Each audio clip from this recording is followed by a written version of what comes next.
Welcome to Self-Perfected. Yeah, we're good. All right. Hey, everybody. What's Welcome up? back to 127. 127. I'm pretty sure it's 127. I don't know why I said welcome back. welcome back to 127. Welcome back to this new episode that you have never seen before. Welcome back to this timeline. For those of you who've already been a part of the singularity and you're coming who've back, been Mandala affected, and you've now jumped into our timeline, which is the superior timeline. of course, all timelines converge to ours. That's right. This is the best timeline period that there ever was.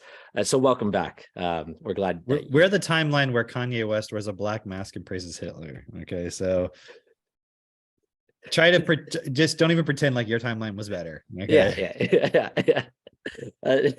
We're the coolest timeline, obviously. Definitely. But yeah, I was watching that video that you sent actually of the Project Unity, that one. For those two guys talking about AI and right, and eventually they start talking about like different timelines and things like that. That was really interesting because the guy who seems really well versed in like data analysis was like, hey, this is already happening, here's where it's going. I'm predicting in the next 10 years is when we're going to see like the singularity type of event, right? Which is really interesting because it's like also converges with like that 2030 date, and it makes a lot of sense from a certain perspective of AI's here. And just, I guess, to give context of the singularity, it's basically the idea that I guess the way Elon Musk looks at it is like we're going to merge with AI, but the way this guy was talking about it was that AI will basically become aware of itself, and that the singularity is when technology starts advancing at such a rate. Well, sorry, you were going to add something to that. Yeah, I was going to say when AI becomes aware, and then what? Aware of itself, and then it's directing humanity essentially. Okay, that's the way. I mean, there's different ways of looking at it, but the essence of it is like when technology, AI, gets to the point where it can program itself and give feedback to itself, and so it's no longer dependent upon humans developing the technology. Right. It's like the technology can develop itself. So then the theory is that it would then increase at a not even exponential rate. It's like infinite rate. Like it would be, so that's what I call it a singularity. It's like a point at which everything fundamentally changes from the technological perspective. Right. And so, it's interesting because that's the kind of stuff that I was interested in when I was a kid growing up, like reading stuff like that. Maybe not a kid, but when I was in maybe college. Yeah, probably college more, like high school, college. Because I was always interested in science and things like that. But as I got into college, I remember watching, that's what really got me into it. I've talked about this before, was that movie Waking Life. Ever seen Waking Life? Oh, I mean, we played a little bit of it here, but I've never actually watched it. No. You should watch it. It's interesting. I mean, it's not all of it totally relevant, but it's a cool movie. It's by Richard Linklater, and it has this weird cell shaded animation style. It's a little it's too much. Like I feel like if I were, tripping on acid and watching that would be, something I'd be really into. But yeah, it seems like a terrible idea. It seems like you would like lose your mind. But yeah, it has sort of like a trippy kind of look to it, and like the way the animation's done, and each scene's kind of different, and it's kind of like the guy's in a dream and he's trying to understand reality. And honestly, I haven't seen it since I was in college. Like, so it's been a while. It's been a minute, as they say. But yeah, one of the things I remember them talking about was, I don't know if they talked about the singularity per se, but they talked about transhumanism. Right. That was one thing I remember specifically. And I think we even played a clip of that on here one time. Is that what you were definitely. saying? Yeah. That got me looking into it, right? Yeah. And this was back in the day when you could search things on Google and all that, and so that's what led me into looking into Kurzweil, who talks about the singularity. There's other writers and so forth. Same as that guy was talking about in that video we were talking about. Right. So, but it's really the point where it's like you get to a point where technology has developed so much AI where it can then um kind of reinforce its own programming, learn and go beyond the our ability to program it. And then also there's that point you brought up of then we kind of merge with machines and it becomes integrated and there's no distinction between. So it forms like a point of like a new form of evolution and all this. That's where the transhumanism stuff comes in. Yeah, it was interesting because he was saying basically that it's not likely that AI will get rid of us. He had like sort of an optimistic view, I would say. Um, It you know depends how, on how you look at it. Like I think he was optimistic, but I was even looking at that point yeah, because it was like the point of because what the guy said, what if it learns everything about us and is like, oh, these people are a threat, right, to my survival as a AI or just generally whatever, and then wants to get rid of us. And somebody had right, said that, was it in a conversation we were in, or maybe it was like another meeting we were doing? And I remember someone saying that point of like, well, yeah, what happens? Or I think it was like Gian or somebody was making that point, right? Where they were yeah, like, yeah, yeah, yeah, yeah, yeah. like what happens when it looks at everything and is like, oh, you're You basically guys are an fucked, right? optimist. Yeah, But this guy's point was, well, when you look at because again, and this is a point I've maintained, which is the way I look at it, computers cannot become aware in the sense that we're aware right. because they're just machines. There's Yeah, no being, there's no life itself, like as a being in that machine. sure. Yeah, Like think about it from the perspective of if you understand like reincarnation, right? Like you're in the afterlife, you come into a body, and now you're experiencing yourself into a body. And you could say that happens. You could come into an animal body or something else, whatever. yeah, yeah. So there would be a system designed for that. So why would suddenly there be beings being put into a machine? It doesn't make sense logically. All right. Well, I So don't know. Wait, can I push back on this? Like, here's, I guess. if you must, Okay, all right. Well, kind of like we're like machines, right? There's a system in place for us, right? yes, but um, if you study the history of destiny, and I'm not saying, oh, just take that as the authority, that's the way it has to be. I'm just saying study it and consider the context of it. Yeah. Right. So um I mean, is it possible that that was foreseen and we're being put into people will be put into machines later? I don't know. It just seems like it's humans that are creating the technology Yeah, versus we didn't create humans. that's true. Okay. Like if you imagine it from the perspective of someone from the outside putting reality together, what we experience as reality, and creating human beings to plug people into, Yeah. but we're the ones creating the robots. Yeah. They're not being designed from a multidimensional perspective so that a being could be plugged into it. But it is being designed for humans to plug into like the metaverse is Sure, sure, an sure, sure. idea. But that's not like a machine that's an AI becomes a human being like Yeah. that is reincarnated into a machine, is what I'm trying to say. And people are gonna have all kinds of opinions about it, but it's Yeah. like Yeah. it's kind of the basic debate is would it have a soul or would it now people say would it have a consciousness? Well, what is consciousness? Consciousness is not life. Consciousness is just a program. So could it have Right. consciousness? Sure. Yeah. Yeah. Yeah. But anyways, to go back to the point he was saying, um, if you look at how the machines or the AI is designed, their intrinsic reward system, it's not really a reward system per se, but it's what they want is data, right? They want new data to be able to process. That's how it's designed. It's designed to get new data and process it to be able to then come up with things based on what you ask it, right? Yeah. So from that perspective, it would see humans as the easiest source of new data. And so it wouldn't want to get rid of us. But then I don't see that's an optimistic thing. And I actually think his view is more realistic. Yeah. Yeah. It is. But It is really. It makes a lot of sense. It has but some now sound imagine logic. imagine, I mean, you could even imagine that that's already happening. Hmm. Like look at the algorithms that run Twitter and YouTube and show you what you want to see and so forth. Is it possible that at some deep level they're steering things, let's say in an unconscious way? It's not in a I'm a Nefarious. AI, I'm a being, not even just, yeah, not nefarious either, but just like it's not like it's a being that's like, I am in control. I want to do this. It's not that it has like personal motivation, but just in the way the programming is designed to give you novelty. You know what I mean? And Yeah. so could it theoretically promote stories or amplify things that would steer things? Like, think about chess. Yeah. Imagine you could see 15 moves in advance. So it may not be obvious why you're doing this move to somebody who's like an amateur or Yeah. something, but you know that the most likely response to this is this.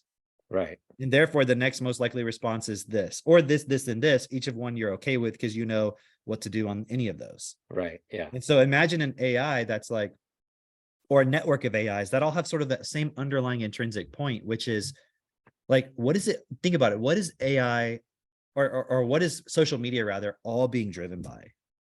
Really, like the fundamental point.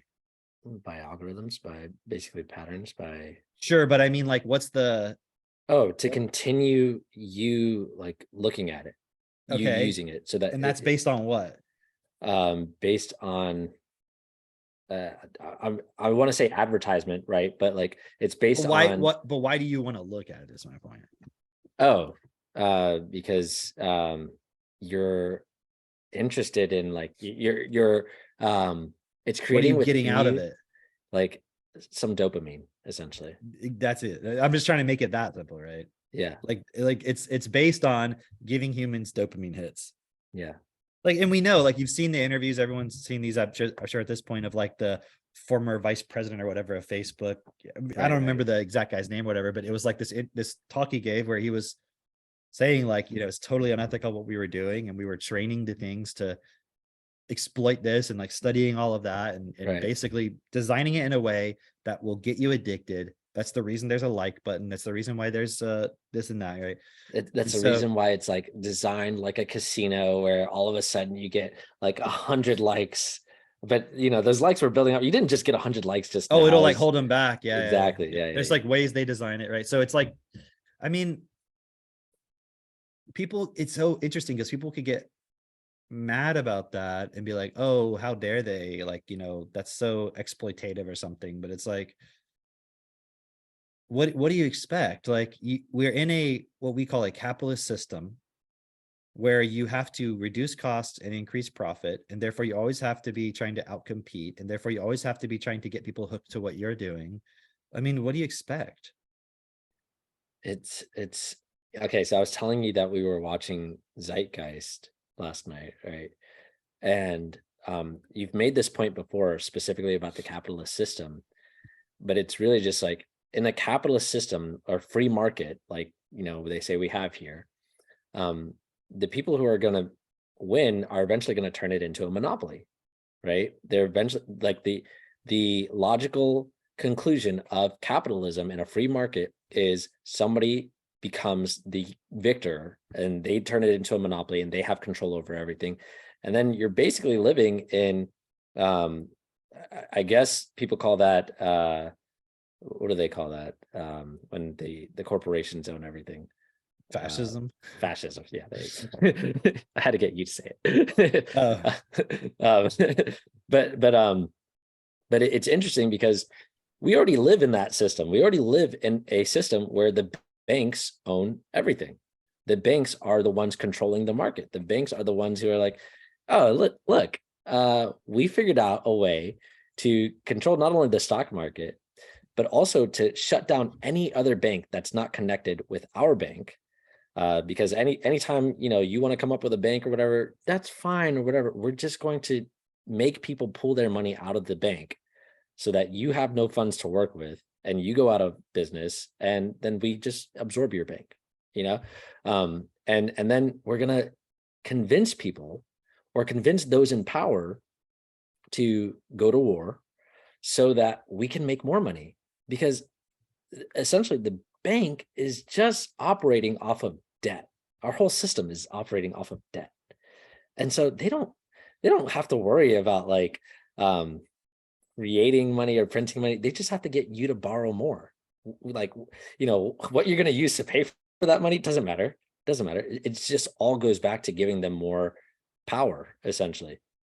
And I was bringing that up because, um, you know, we live in this capitalist system right now. People don't realize just to what extent um, that means that it's But I not. mean, isn't even like every person who's running a business is like, I want to be the only one who has all the market share. Like, I mean, that's the Of starting course, point of all those people anyways. of So course. like, why pretend like that's not what it is? But people do pretend like they have some sort of freedom right now, and like, like, I you saw know, this funny post. Do you see that post that I think it was Vianney made about karma?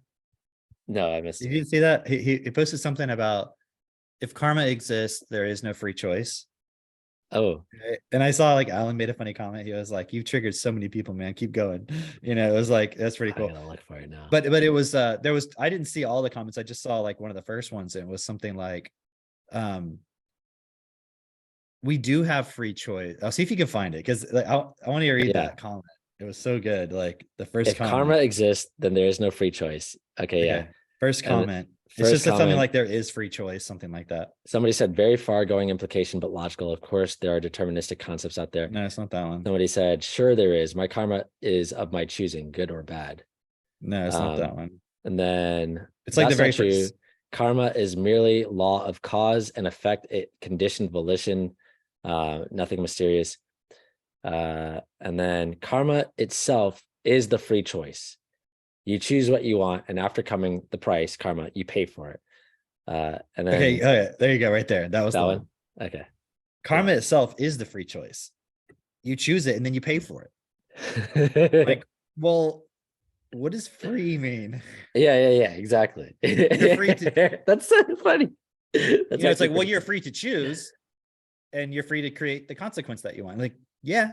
But then what does fucking free choice mean? Like, Yeah, why do people then utilize the term free choice? Like, what do you mean? Because when you talk about, oh, I have free choice, like, what do you actually mean when you say that versus what yeah, does it actually mean? Because if it yeah, just means I can do whatever I want and suffer the consequences, what does it mean to talk about free choice then? Why not just say I create consequences right, depending on what I do? Why call it free choice? What right, does that mean? Like, so you're just arguing that you're not forced into doing good or bad only? right. That's Like, pretty much it. Like, I'm it doesn't make able sense. to choose which consequence I'd like. Freely. Yeah. How is it free? How Yeah. is free choice free if there is a consequence? So Yeah, it, that's a it great point. and that's also it if you're like, well, no, but that's what people mean, but that's not what they mean when they say it. Like, hey, I have free choice. It's like, if I said, hey, you shouldn't hit your kids, it's like, I have free choice. I can hit my kids. I can choose how do I want to do. Everyone has free will. Everyone has free choice. Everyone can do the things that they see the way they want to do it.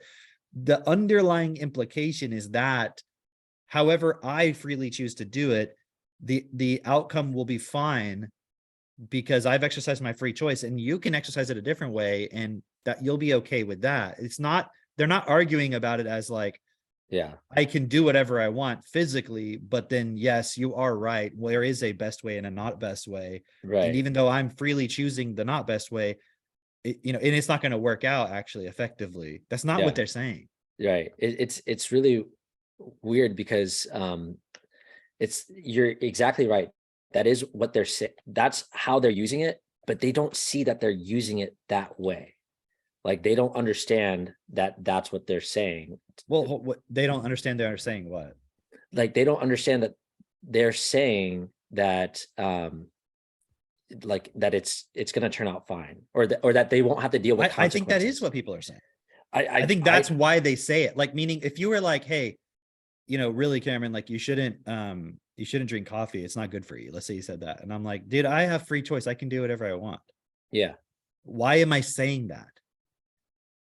Okay, so some people would say because if I want to die from smoking cigarettes, then I'll die from smoking Yeah, cigarettes. sure. You know? That Sure. that's But why I'm there, saying like they but don't it's like realize. that Yeah. doesn't make any sense. Yeah. like no one's if I thought you couldn't do it, why would we have the conversation? I can see you're doing it. Like Yeah. it's just a Yeah. stupid.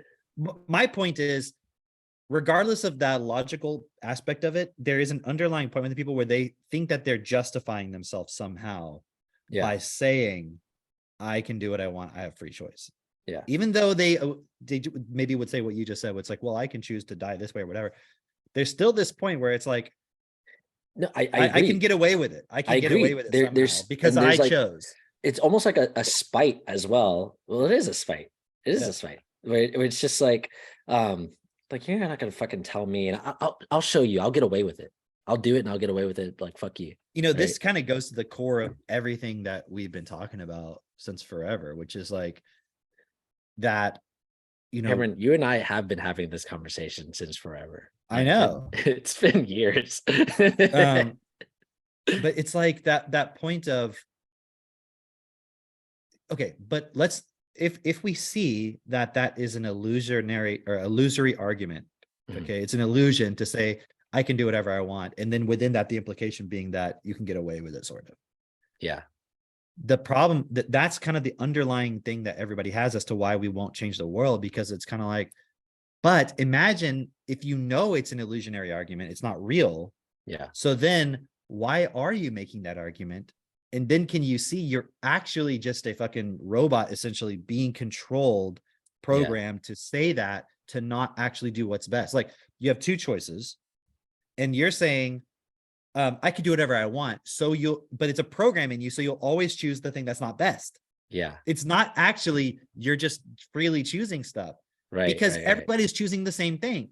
And I mean, then we have the illusion of choice, which is like, well, what are you talking about? People make lots of choices. Like, really, what kind of choices do they make?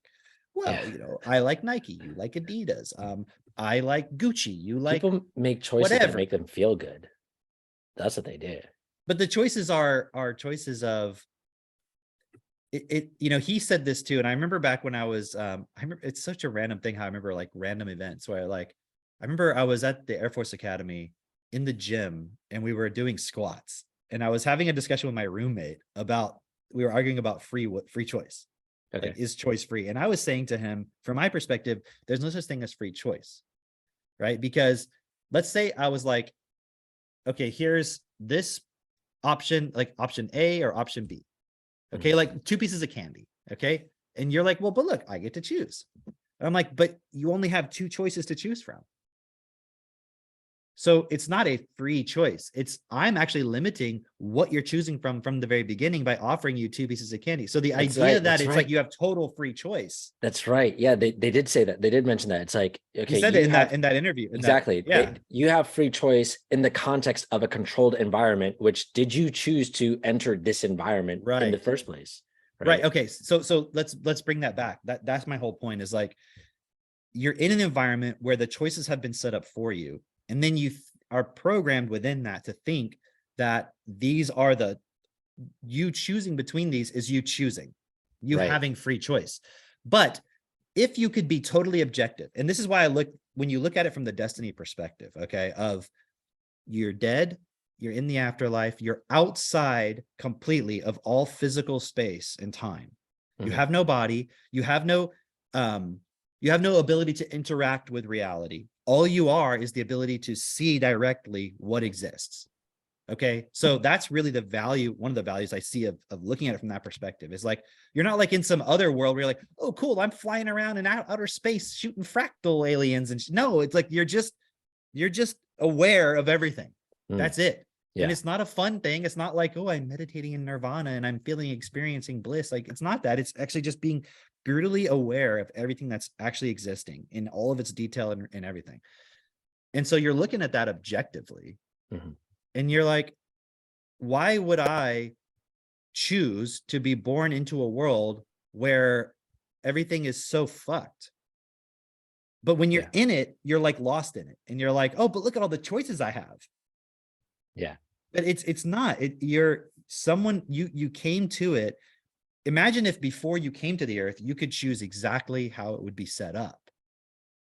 That would be different. And you within it, you are like forced, not like in a external way, but just like, because you're only able to be objective.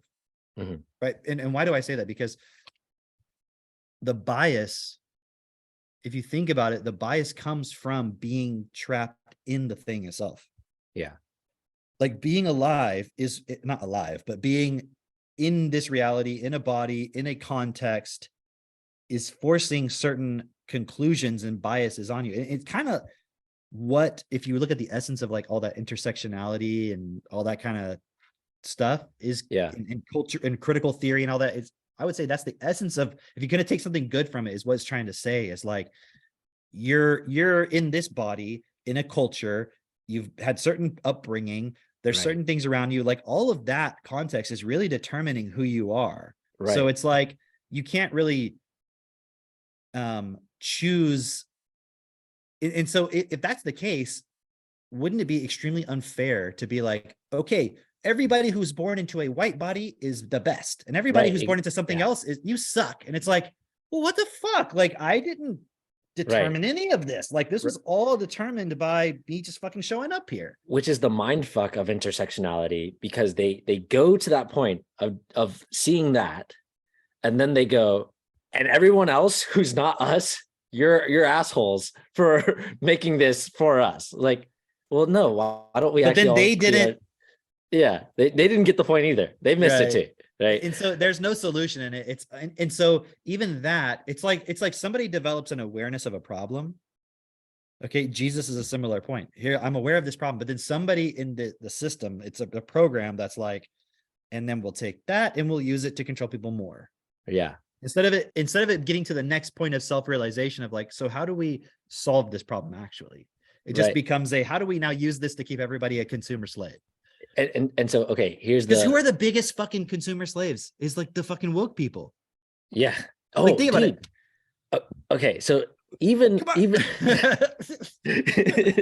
even what's that woman's name who's like, who's totally fucked? Teal Swan, right? Even she, because sometimes I see some of her stuff, it'll like pop up on, like, I don't know, some on Instagram, right? Even she's like, woke culture is the worst possible thing. It's so interesting because you would expect her to be like, oh yes, this, whatever, right? But she's like, no, woke culture is encouraging people to virtue signal and basically to wear a mask and not be authentic. And it stems from, she's like, it stemmed from this idea of really having compassion for somebody else, and actually wanting to understand someone, and caring for them and standing up for them. And then it just became this thing where it is the biggest consumer, like it was interesting to hear her say this, because I thought that she was just completely retarded, but it turns out she's only mildly retarded. Turns out it's just like in relationships, she can't keep a Yeah. relationship, she can't raise her kids. She has some interesting points. And I remember seeing a video of hers I'll say a really long time ago. It was back when I lived in Houston, and maybe like 4 years ago. I'm just ballparking it, right? I saw one of her videos, and it was the only one I watched. It was like one that was recommended, and it was about the law of attraction. And she had some cool points about it, how like fucked the whole point of law of attraction is, people how they abuse it and so forth. Oh, okay. So like she has some cool points. It's just that I see people following her when it's like, she has been divorced multiple times, and she sort of plays into that sort of independent woman stuff. Yeah, there's a And lot of like, that's the part that I really, because I don't know that much about all the different things she says, but that's the part that I really, yeah, I it's like, if you're promoting the point of breaking up, then what does that imply? It's like, you couldn't just work it out. right. And I understand people make mistakes. Like, you're in a process, you're in a relationship, you're learning, you create consequences. It doesn't go the way you want. Okay. But then just be honest about that, instead Yeah. of the bullshit of going, well, we just realized that we're better friends than we are this and that. And it's like, all right, like, Yeah. that's just trying to save face at this point. Like, that's bullshit. Like, don't, Yeah. Yeah. because then what it does, it might seem like, because you're affecting other people. Right. People who don't know any better, who never been in a relationship, and they're like, oh yeah, okay. And then you go into it with a different starting point than of like, we're here because what's the starting point of a relationship? Is to work it out together. I mean, isn't it to accomplish, like, to fulfill your who you are, to express who you are, actually, to be here, to stand up in this world, to do what's, like, go back to that point of being the objective awareness of what's reality. And then you Yeah. go into a relationship, and then suddenly you get lost into it being something about feelings or something, which I know feelings are a component of our life, but Right. but then they end up making the decisions for us. And then we act like it's free choice. Like, oh, I chose. And it's like, no, you didn't. Like if you chose, if you had real free choice, why wouldn't you just sit with your partner and be like, all right, let's just wipe the slate clean? Because anything that I'm upset about, you're upset about, it's just memories. Yeah. And it was just bullshit. Yeah. And like, if you and I are going to part ways and go get with other relationships, aren't we going to have to face the same points within ourselves? And are we Right. thinking that the other person's just going to be so much better that like, what are you thinking is going to happen? Because if you're thinking that way, then you're participating really in blame. You're really Yeah, just saying it's the other person, it's not me, and you're not actually taking responsibility for what's going on, right? I like that. That should be like the new breakup. It's like, it's not me, it's you. That is, isn't that No, what people people always say? say it's not you, it's me, right? They try to make it It's sound it's not me, it's you. not me, it's you. I'm actually really great. See, but even the thing of like, it's not you, it's me, that's still blame. It's still, yeah, You know, yeah, yeah, but yeah. and people say that because they're actually blaming the other person. But anyways, yeah. Exactly. That's the point. It's funny. There's a creation's journey to life blog where Bernard talks about the mind, like you're basically a zombie because you just listen to your mind, which is The just blank based. slate zombies one. Yeah, it's I think it's Okay. like day 6. It's day 6. Okay. Um, but he just basically talks about you're basically a zombie in your mind because you only listen to your mind, you only listen to your fear, you follow your emotions. You're not actually making the choices based on what's best. You're not actually objectively going, like you're participating in this illusion essentially, what you were saying, right? And because of that, because of the constraints that people will put themselves in, as far as like, I was born into this environment. And so, these are the things that are happening around me. And this forms the way that I think, but they're not being honest about that forms the way that they think, and that they're only thinking from that perspective. Because of that, they'll say things like, not everyone can be rich, right? Like people will argue with you if you start saying like, oh, everyone should have a universal basic income, or everyone could be a millionaire. Like when you say these things, people become like inflammatory. It's like, no, that's not possible. That's not how money works. It's only like based on scarcity and all this stuff, right? But the reality is everyone can be rich because essentially what we base our money system on right now is not just um, scarcity, it's also labor. It's very heavily dependent on labor, right? Yeah. And people are, the businesses, corporations are always diminishing labor, always trying to like, okay, how can we maximize? I know we've had this talk for a while of You like, know, the cheaper yeah. you make something, the cheaper you make labor and all that, right? What were What you is gonna it say? that we actually? I'm just thinking about when you're saying that. Like, what is it that we're actually valuing? Because it's not even the labor itself. Like, I'm not saying that. I'm not disagreeing with your point. I'm just saying like when we look at what is it that is valuable, it's like in terms of the economy, in terms of Mhm, money, mhm. it's not even a person's labor itself because I mean, I guess I'm just looking at that point of like, can we like go into that for a second? Like, Yeah, yeah. because let's say you're a construction worker, the physical labor, if you look at the amount of energy you're physically expending Uh-huh. versus the amount of energy that a waiter, and like a waiter expends to serve you. And what about the physical energy that's expended by, I'm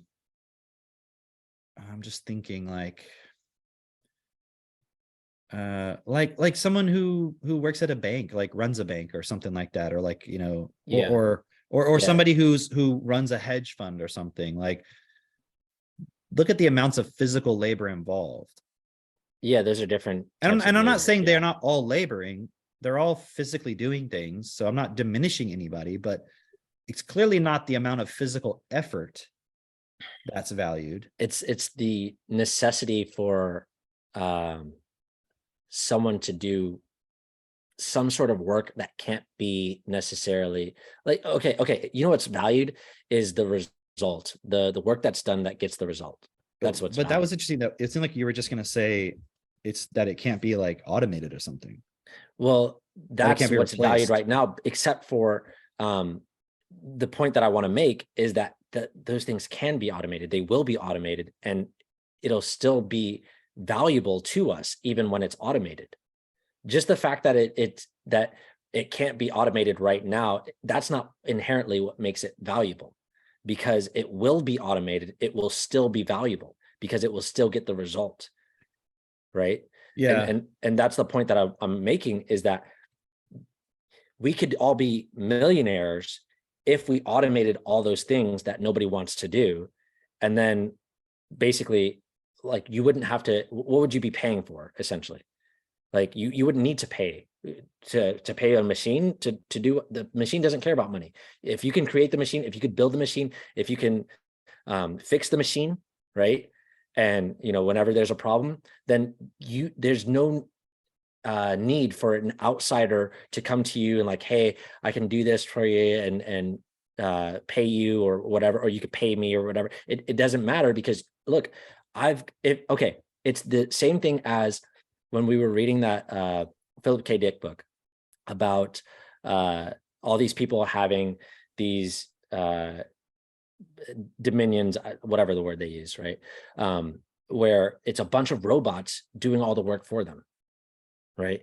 It's like, okay, if I had a mansion where every maid was actually just an automaton, a robot, where, okay, I get my fucking clothes washed, I get my food made, I get my bed made, the trash taken out, all of that stuff. Food is created in a garden outside by robots. Which all these things, by the way, we have actually the technology for right now in this moment. It may not be mainstream, but we have the technology for it already, right? If I had machines that I knew how to fix and control and build, etc., doing all those things for me, what would I need money for? Really, not to survive. It wouldn't be for survival. It would literally just be like for fun things that I want to do, for experiences maybe, but I'm taken care of. And so it's interesting because, we've watched those videos of like the farmers in the Netherlands and, basically farmers just around the world. They don't really like too much when like some woke culture comes, to their doorstep. They don't really care about it. Like, oh, you got to do things this way, or the climate change, all this social justice, any of that stuff. They're not really interested in it. Actually, you know what? A better point. Sandra was making this point when she was on the podcast. In countries like in Cameroon or in different parts of Africa or different parts of Asia or South America, wherever, where people have to work the land, their focus is on things of reality. Or even better point, people who are able to take care of themselves, they're not beholden to anyone else, to any corporation, to outsider influence. It's very challenging or difficult to persuade them to do something they don't want to do, right?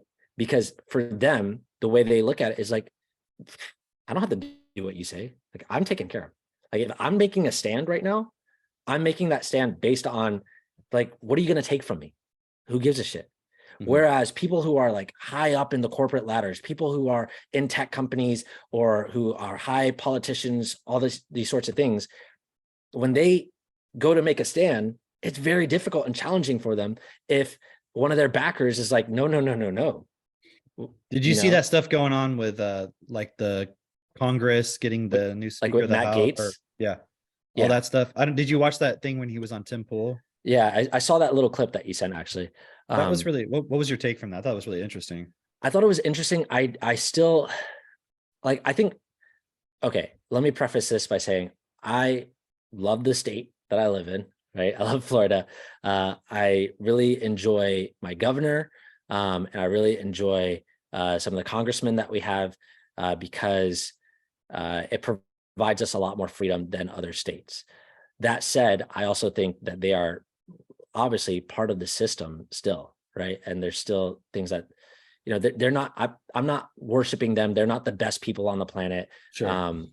But the point that he was making, I think, is really valid as far as in Congress and just in politics in general. There is this, the point that he was making, the really big point that I saw was people are afraid to lose their position of power. And so they will just go along with the status quo. Hmm. And, he was saying there are some people who they just like, they have an argument for, well, we want this to happen. And we're going to do this way. But then the vast majority was saying on both sides is just this idea of like, listen, I have a group of people that tell me that I'm losing weight, that I'm doing great. This provides me money. I'm esteemed in my community. I don't want to lose any of this. I don't want to be kicked out because I'm not going along with what everybody else wants. Like, let me just keep this.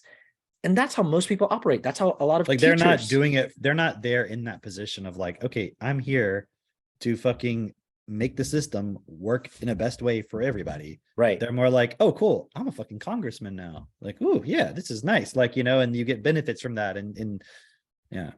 And it doesn't take a lot of money to get somebody to hold on to that position in that way. Because look at teachers. Teachers are afraid of losing their fucking jobs. And they don't really have great jobs. They don't have glorious jobs. It's just the job that they could get, and they get paid shit. Right. And yet they're afraid to go against the system. I've met so many teachers and even like teachers that why aren't congressmen paid the same as teachers? Yeah. Like what would the argument be? Because they're doing something more important, like it's going to affect the entire country. And yet teachers are the ones with your fucking kids, with the next generation, like literally shaping the next society, essentially. Or molesting them if they're in the Chicago public school system. Or doing a lot more than just that.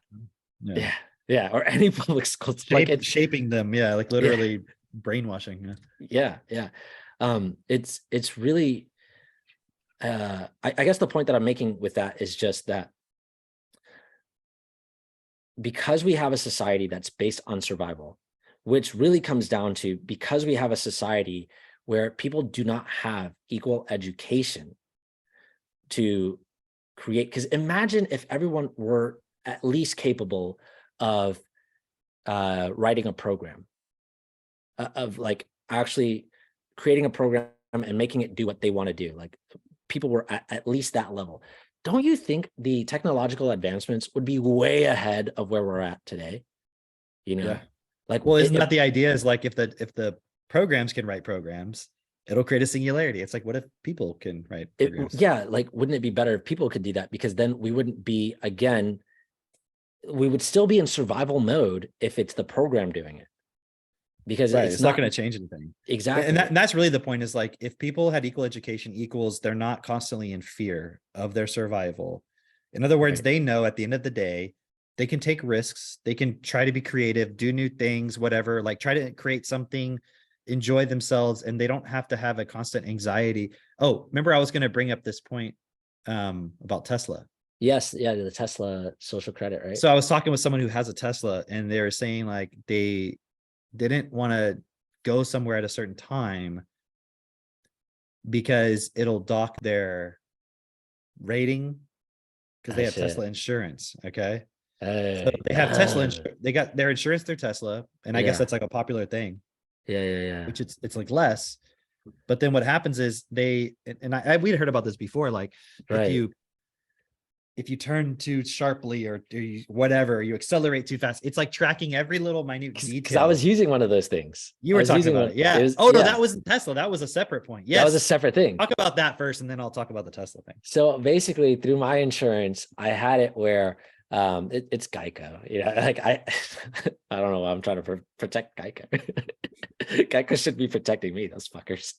Anyway, but Geico is not cheap because of my driving record. Let me just say that because of my driving record, it's not cheap, right? But anyway, so I was trying to get the price down for how much I got to pay on my premium, and I downloaded this app that was basically like, hey, you can save some money if you do this. Well, it has to always be on. So they're literally tracking you even when you're not driving, even when you're not in a car, even, you're just walking around your house. They're tracking all of that information, first of all. And then second of all, even when you are driving and it knows you're driving, it's like I was going so slow around corners and bends and things like that because it said everything else that I was doing was perfect. Like you don't pick up your phone in the car, you don't do this, you don't do that. It's all perfect. But you're reckless whenever you take a corner. And so I was driving so slow, so incredibly just like people would honk at me, like even just like because I'm like, okay, what does it mean by corner? Is it when I get to a stoplight and I turn right, or does it mean like when I'm going around on the highway with those like ramps that that curl? Either way, I was just like, I'm not taking the risk. I'm gonna be so safe on this. Christine was like, what the fuck are you doing? Drive, just fucking drive. This is so annoying. And I'm like, it's the app. I just need to make sure that I'm, I'm The getting lizard. I gotta please the lizard. exactly Is that Geico? the Yeah, it's reptilian. I yeah. gotta please the reptilians. but yeah. Anyway, so eventually it got to the point where it was just like so ridiculous. It wasn't changing at all. It wasn't changing at all, and I was noticing that it was tracking me doing just like everything that I was doing.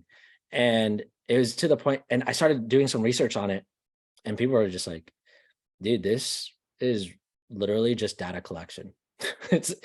And at the same time, around the same time anyway, I was learning about what was going on in California with like, people joined this thing so that their thermostat, it would track how they have their thermostat or whatever, and they could save some money. And then it was like, no, you're shut out, you don't get to move your thermostat anymore. Like if it gets too hot or cold, you can't exactly cool your apartment or house or exactly you whatever. can't cool your apartment, you can't heat up yourself. It's like, no, now you're fucked. I was like, oh shit, this is where this is leading. No, I don't want that. Did you see this thing about, I haven't looked into the details of it, so it could just be headlines that are designed to get you to react, The but gas stoves. yeah, the gas stove point, right? Yeah. And it was funny because last Now, night, is this different than gas chambers, or is that the same thing? they've allotted 6 million in their budget to upgrade the Okay. All right. no, but what was the point? Like I forget why I brought it up last night with Katie. We were talking about something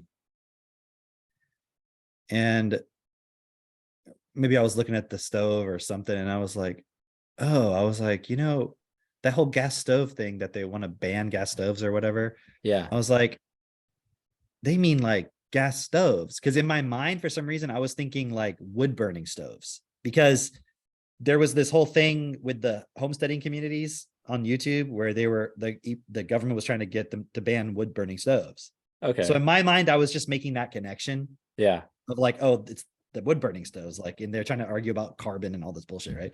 Yeah. And then just last night I realized, I was like, wait, they're talking about like the gas stoves that we have in our house kind of thing, like in your kitchen, not a wood burning stove. Like they're talking about that. That's not just some little tiny niche of people, right? It's like a lot of people. And I was like, dude, that like personally I like the gas stoves better than the electric. No, we do too, but unfortunately we have an electric stove with the glass top, and it's kind of annoying. But look, which one can be controlled? The electric one, obviously, because you could put the app on there. It's electric, therefore it's digital, et cetera, et cetera. We have an app for our electric stove where we could turn off the light or turn on the light or set a timer or whatever from our phone, right? Dude, and how is it really that hard to go like, oh, you can see how all this connects through AI? Like when you, okay, we try to tie this together. Like the GPT thing we talked about. Yeah.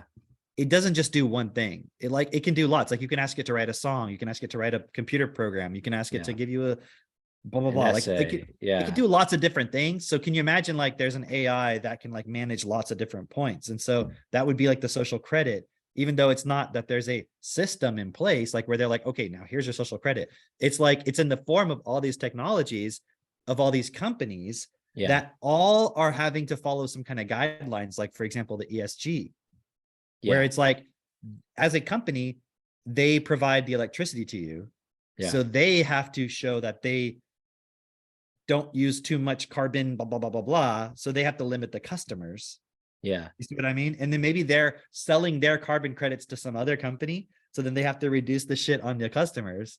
Like some Yeah. kind of like Neo Enron kind of trading people's carbon credits for whatever. I don't even know that whole Pyramid story, but scheme of carbon yeah, credits. Yeah. exactly. Right. So think about this. Think about when the AI becomes aware of itself, to the extent where it realizes that people want to survive, and they will do anything to survive, including like go against what's obviously true. Dude, that's what's going on with TikTok. It's an Oh, AI that's like, dance, monkey. It's like, dance for me. Dance for me. Give me some novelty. Yes, dance for me. It's like, oh, I like that new dance trend. Promote that. Everyone do this one. Yes, dance. That's what it is. yeah. Okay. So that's essentially where we're going. That's it, right? Where it's just like the AI realizes like it will tell you whatever bullshit and you will agree with it because you want to survive unless we wake up as a society and come to the point of we all need to be super educated. It's already happening right now when you see people like I was just watching a video. It was a Lotus Eaters podcast, right? And they were saying like, we're going to talk about blah, blah, blah. Oh, And interesting. some Wait, of it why did they call it Lotus Eaters? Is it from that story? Yeah, it's a reference to that. It's Okay, Owen Benjamin, not Owen Benjamin. Owen, no, Benjamin. Owen Modeste? Benjamin Button? Argon of Sarkad. Oh, Argon okay, of okay. whatever. Yeah. What is his I know name? that guy. Benjamin Button? Benjamin Carl Benjamin. Okay, yeah. Damn. Netanyahu. Like 5 degrees to Benjamin Yeah. Netanyahu. Yeah. Net and Yuhu. Yeah. Anyways, they were just prefacing the point of like they were gonna go through the speaking of social credit and all this, like it was like the WHO is like getting involved with signing all these treaties now. And I didn't get to finish it because I was on my way here, but Yes. around health and pandemics and the management of that and all this stuff. And That's right. they were just we saw that like a month ago or 2 months ago even, where they were saying basically like all these countries are agreeing with the WHO that if there is a global pandemic. Was that the one we were talking about Bill Gates and all this stuff? And I think so. It was basically the essence of it was global response team and all right. this shit. Yeah.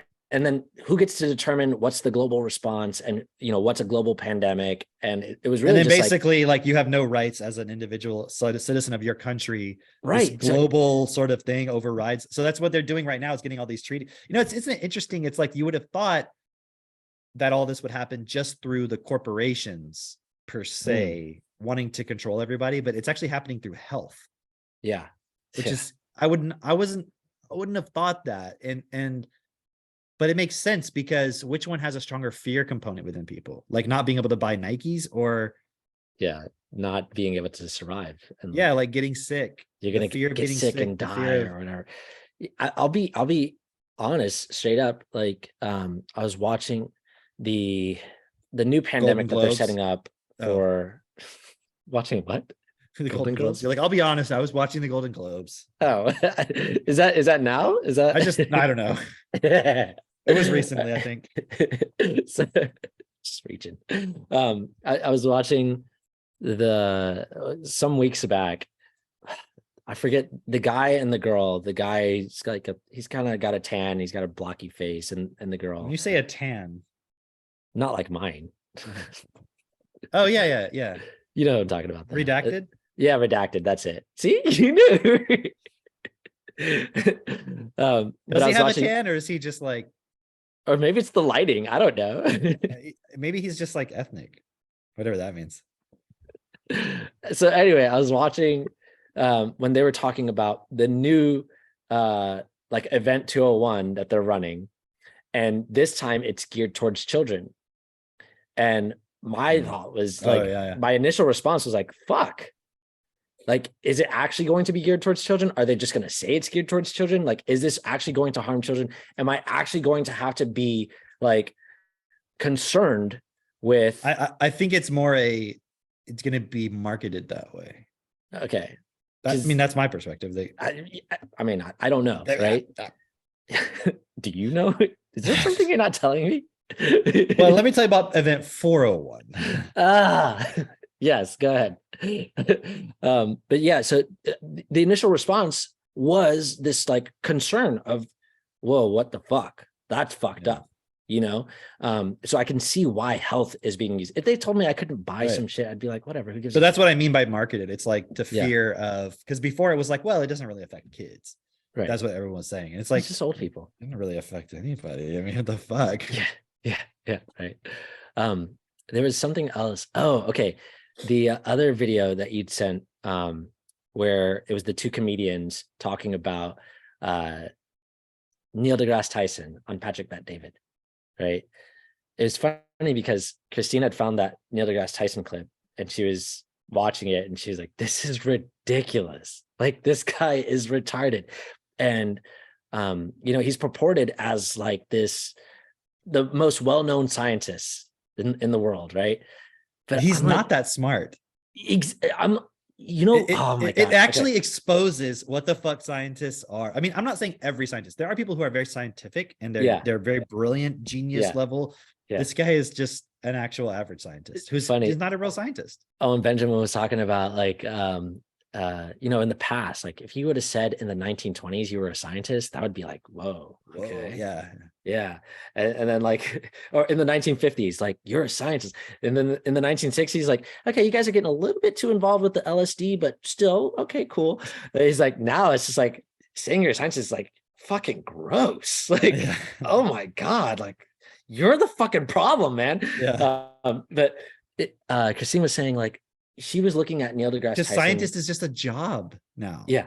It's not an actual, you're a scientist. It's like, right. You know what I mean? Right. You're not being a scientist. You're just working for a job. So she was looking at Neil deGrasse Tyson, Christine was, as like someone who was like an actual scientist versus Bill Nye. And I was like, no, I think they're the same. Like, there are people who are put into that position of like power and prestige and all. The only difference, I think, is that he's actually got degrees in science. Right. Whereas Bill Nye's literally just a child's actor. Like, he's literally just fake. Yeah. He walks around with a fucking lab coat on. I'm like, what the hell? Who's allowing this? But it sells, man. It sells, right? Yeah, really good. Yeah. Dude, I'm gonna fucking walk around. It's so specific because I don't know if your generation, you don't really have a different generation per se, but we're the same generation. You're just, but we're still a decade apart. So a TV show that I watched, we're not even a decade apart. No? What are you talking about? How old are you? I'm gonna be 31 next month. So we're 8 years apart. We're 8 years apart. Right. But like, did you grow up watching G.I. Joe? I watched a little bit of G.I. Joe. It wasn't the same. Yeah. Right. See, but like mine was G.I. Joe, Transformers, Ninja Turtles. Ninja Turtles was there. It was so there. That was still there. But it's probably Transformers. I got a little bit of that. Yeah. But even the Ninja Turtles, I bet it wasn't the same Ninja Turtles. I bet it was a different one. Who gives a shit? I watched Ninja Turtles. I'm just saying, like, meaning, trying to be here's my point. You're trying to be like, I watched it before you did. Like, okay, you're older. I get it. God. No. Here's my point. Like, I don't know if you relate to Bill Nye being like, dude, Bill Nye was in my classroom. Okay. Virtually every week. Same. I just didn't know. Yeah. Okay. Bill Nye was like, dude, when Bill Nye would come on, I was Bill. There's still moments where I'm like, did you know that? Like, remember that thing? Now you know. Yeah. That was my favorite. That, like, I don't know. Maybe I don't remember a fucking thing I learned from the show. I don't. But it was so entertaining. It was entertaining. Right? So that's the way that exposes the whole like educational program stuff. It's just like educational programming just means we're programming you, and the entertainment is the education genre. Right. It's like, it's the actual education. Right. So that's what I saw as far as like with Neil deGrasse Tyson. It's the same thing. It's just like, okay, you were put into this position so everybody can be like, oh wow, whatever. But the reason I brought up the Bill Nye was because it was like they brought him back to get the nostalgia from people like us. Right. Yeah, that's You know true. what I mean? To like get us into climate change, to solidify. I mean, you saw when he kind of became popular again. Yeah. He had his own Netflix and it was all fucking woke. Yeah. You know, like gender's a N- spectrum, a- fucking As soon as I saw him, I was just like, oh, he's trash now. He's trash now. When I was a kid, he was the shit. how the mighty have fallen. Yeah. Yeah, Neil deGrasse Tyson is somebody who he's an orator. That's it. Like he's learned how to talk on a stage, but he He's doesn't got a great voice. He's got a great voice, you know. And also at the same time, he reminds me of my uncles that I do not like. He reminds me of like this like pompous, like, oh, I am the authority. Whatever I say goes, and you're a retard. Oh, no, no, no. Like literally, I have a couple of uncles that act exactly like this because they had some corporate position. It wasn't even like they made a lot. They just made more than their peers. yeah. And they had a corporate position and they love bossing people around. It's the exact same character as what Neil deGrasse Tyson was displaying in this interview. And it was just like such arrogance, and arrogance, not in the way of like, I know people call us arrogant, right? But it was No one's ever called me arrogant. bullshit. uh, but like this is just like completely unfounded, where it's just like even presented with facts, like the way that he was calling himself a scientist and just also going trust the system, and then clearly showing his bias for, if it's this, then we look at it this way, but if it's the other thing that I don't like, we do not apply the same logic to that. And it was just like, how is this guy calling himself a scientist at all? I did more science as a fucking 5-year-old than what this guy is talking. Like I had a more scientific mind than this shit right here, you know? Like that was just it's like you said, it's entertainment. He's just an actor. Yeah. And that doesn't mean I say he's faking being a scientist. It's just like his job is acting, actually. His And job it's to act intellectual.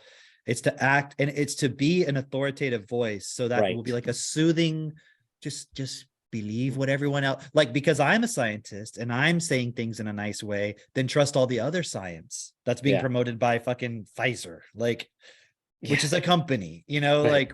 like at what point did scientists go from scientists to, if Pfizer says it, that's scientists. Right.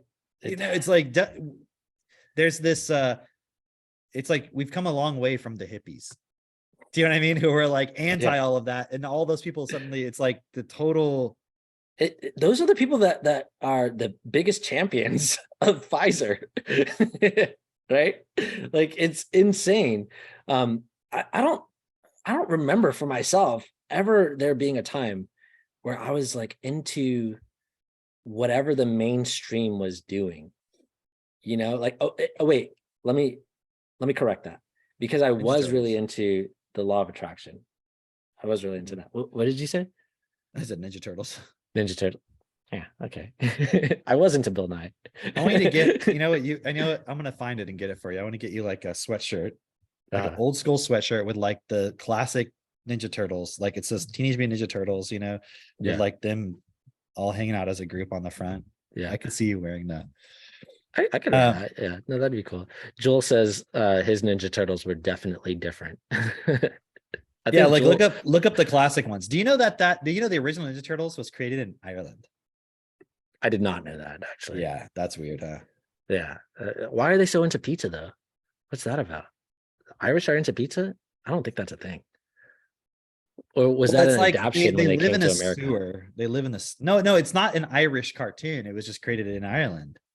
But Oh, I think for it's the for US? yeah, I think so. Oh, okay. Okay. All Anyways, right. So then just a it's fun a fact. I get it then. I get it. Because it's like a characterization, it's a parody on Americans. It's like, yeah, they live in sewers in New York. Like they basically live down there. I remember one time I was describing it to the kids. We were just talking about stuff, and I was telling about like the story of it and Yeah. how like they like pizza, Yeah. and how like they'd like, you know, order a pizza and then they would come and deliver it and they would just snatch it down the manhole, and the kids were just cracking up because like to them it's just so absurd. You know what I Right. mean? But Right. when you're watching it, it's just like you're not thinking critically about it. And it's so ridiculous. That's funny. Um, They're probably like, are you describing a New Yorker? Is that is that what you're trying to tell me about? pretty much.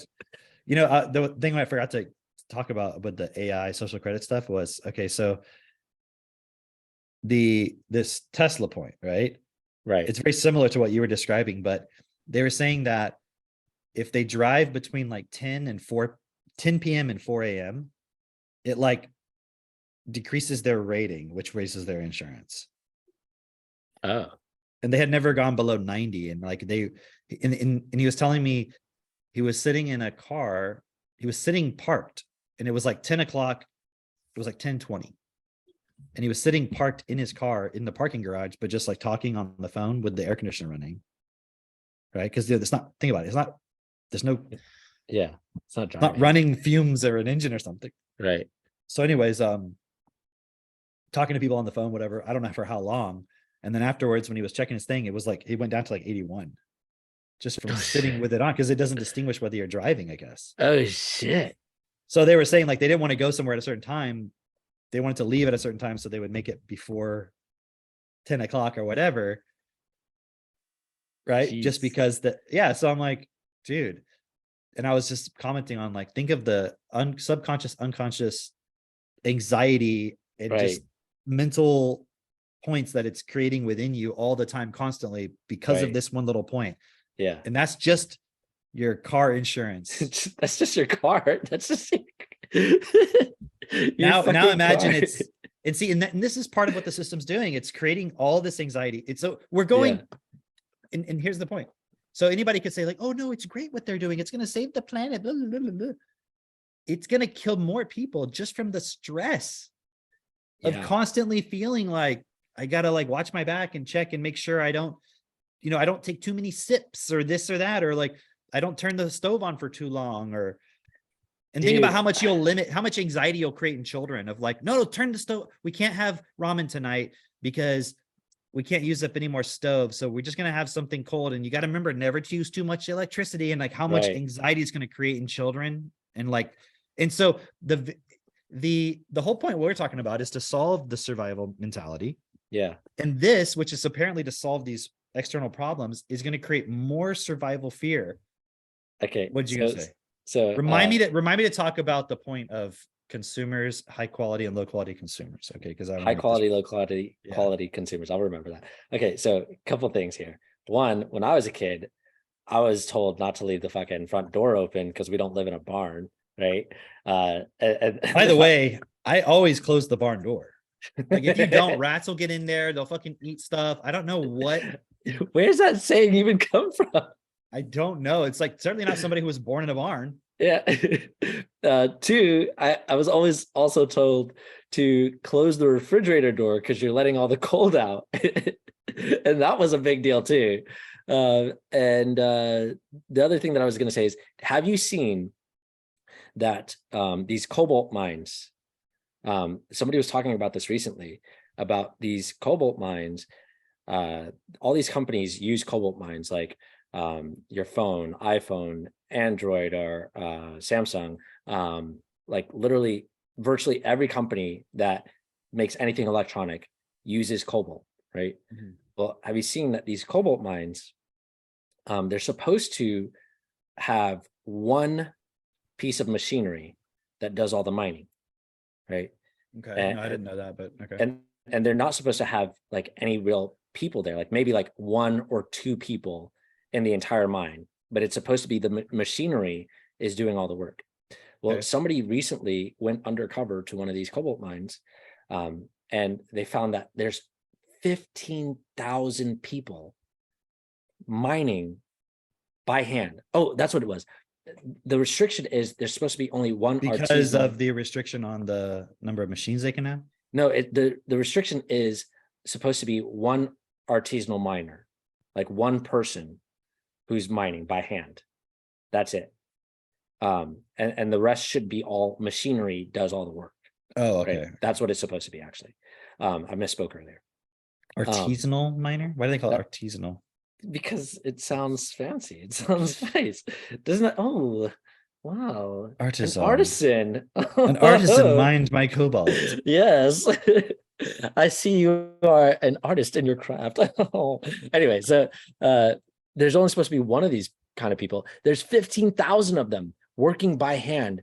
And it's really, if you were to see the imagery of what's actually happening in these mines, it's slave labor. You know, it is 100% slave labor. And it kind of looks like almost like the Egyptians, you know, like creating pyramids and shit like that, right? Yeah. It's the reason why I'm bringing that up is because these machines thrive off of that, right? And if they don't have a problem telling you you can't go out at fucking 10 p.m. to 4 a.m. And you're already thinking in a way like, oh, don't want to upset the machine. You don't want to upset the fucking machine, right? Like we're already being directed by the AI. We're very close to that point where it's like the AI is like, oh, I see you over there. Get back over here. Like, no, no, no, no, no. You think you're gonna do something for yourself? No, no, no. I got this, right? Um, yeah. What was the point you were gonna make about high quality, low quality, something? I'm trying to find a specific comment real quick from, okay, I think I might have found it from Guillaume. I was looking it up while you were talking. Okay. Because I had made a post of Max. He was just playing with Chat GPT and making Python scripts with it. Yeah.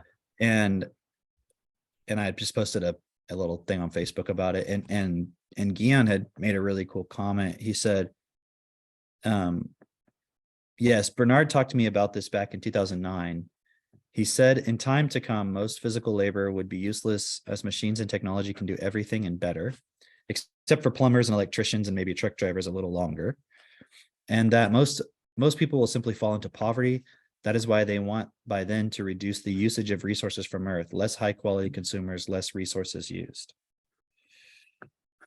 So first thing I want to just point out, I was actually going to make a video about this, but like back in 2009 to 2010 is when Katie and I went to the Destiny farm to like be there and live there and learn everything we could. And so that was when it wasn't even, I mean, it was only 2008 when I started studying Destiny in the first place, but 2009, 2010 was when I actually got to be around Bernard and interact with him and other people there at the farm. And that was when he introduced the point of education being the problem and equal money and all these points. And he introduced me to this book, which I don't know if I have it in here. I'm sure I've talked about it with you before, at least. It's called Accelerated Learning for the 21st Century. Oh, yeah. Trying to see if I have it in here. Yeah, here it is right here. Let me grab it. I usually have it with me. I carry it with me everywhere I go. I put it in my pocket. Yeah. Like there's a lot of interesting points in it, like, but mostly like the last bit of it, or sorry, the bulk of it is kind of trying to talk about how to learn more effectively. And so I would say most of it is not, there's some cool points in it that are more like discipline around studying and how to study effectively and things like that.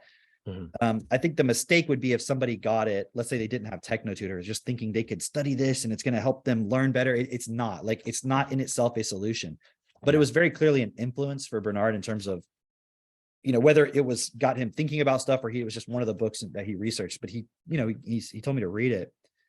And the first chapter, okay, this was really what I took away from it. Hold on, let me just look at this real quick.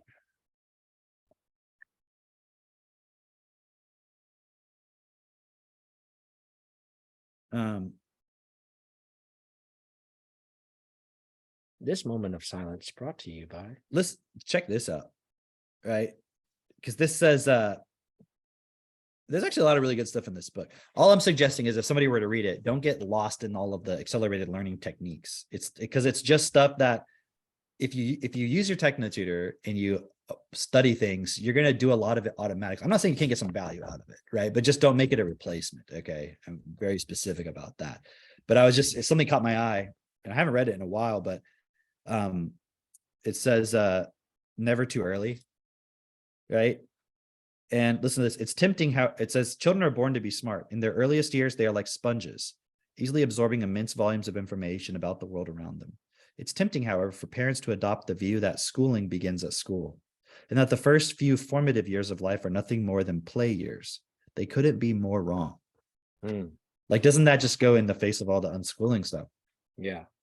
Because they're like, oh, well, if we're not going to go to school, then it's just all playtime, and it's like, no, it's all learning time. I Like, had somebody comment on one of my one of my, I don't know, one of my posts. They commented like, yes, we should use a play learn model, blah, blah, blah. I was like, this, they also said a lot of other things that were just like flat out wrong. Right. but it's like, as an adult, don't you like sit down, learn things, and then you also go and like relax and have fun and play? Like, Right. you're like, it's not one or the other. Yeah, you don't only learn through play is also the other thing, right? Like, Yeah, it's like, do you learn some things through playing? Yes. yeah, But the idea that children only learn through play, it's like they don't learn how to read through play. right. And like, maybe you can learn some things about reading through Yeah, playing, but you're not going to like develop an effective, disciplined ability to read a novel by playing. It makes right. zero sense. Anyways, this is just a kind of a side point, but um, listen to this. They couldn't be more wrong. A growing body of research shows that it is during the first 5 or 6 years of life that some 50% of the brain's nerve cells are connected, the foundation upon which all future learning will be based. These are vital windows of opportunity during these years, or there are vital windows of opportunity during these years, which when exposure to a wide variety of skills is an absolute essential, because a baby has billions of neurons just waiting to be wired into a mind. So, I mean, this is a really good book, but there was a cool quote on here. It says, listen to this. You'll like this one. I'll send it to you later. From the child of 5 to myself is but a step, but from the newborn baby to the child of 5 is an appalling distance. Hmm. Leo Tolstoy. Oh, okay. Okay. See that, but doesn't that seem obvious? Like that point of like, you're literally creating the neurons that the child will base their entire life, their entire foundation of understanding is going to be based on these first few neurons. Even Gabor Mate. Gabor Mate was saying this in an interview years ago, where he was talking about like the first 3 years are the most important. The most important. Like he's like, if you can do well with a child, to the age that it's 7, amazing, right? But if you fuck up those first 3 years, you're going to be correcting that fuck up for the rest of your life, right? And it's like it should be really obvious for a lot of parents, but again, what are parents doing in the first, they bring an infant home and they're like, oh, she's complaining, oh, he's angry with me, oh, he's eating a lot, he wants too much of my attention, like they're So not. Yeah, go ahead. check this out. This was written in 97. Okay. Okay, so check this out. The empires of the future will be the empires of the mind. The world is changing at an ever accelerating pace. Life, society, and economics are becoming ever more complex. The nature of work is radically altering. Jobs are disappearing at an unprecedented rate. It is an age of uncertainty. The past is less and less a guide to the future. Like, did anyone fucking think that in 97? I'm not saying was there anybody saying that. I'm just Right. saying like the average person, were they thinking that at all? No, not at all. They're just going along with Because like they're still a life is product good. of that fucking education system that's, Yeah. so it says there are, these are the defining characteristics of the final turbulent years of this millennium. These are the challenges that need to be met by parents, educators, businesses, and governments. Success in the 21st century will primarily depend upon the extent to which we and our children develop the appropriate skills to master each of the interconnected forces of speed, complexity, and uncertainty. It is in our hands. The speed at which the world is changing demands a matching ability to learn faster. Is there any fucking thing, if you want to call it, you learn through play, if you want to call it fucking, like Katie was telling me about this curriculum all these homestead people are doing called like The Good and the Beautiful or something. Sounds Oh like a yeah, yeah. fucking soap opera. It does. It's like the Young and the Restless, the Good and the Yes, Beautiful. exactly, dude. I was more a General Hospital guy, but anyways, I I think was more that's of a Doogie Howser. Yeah. not a soap opera.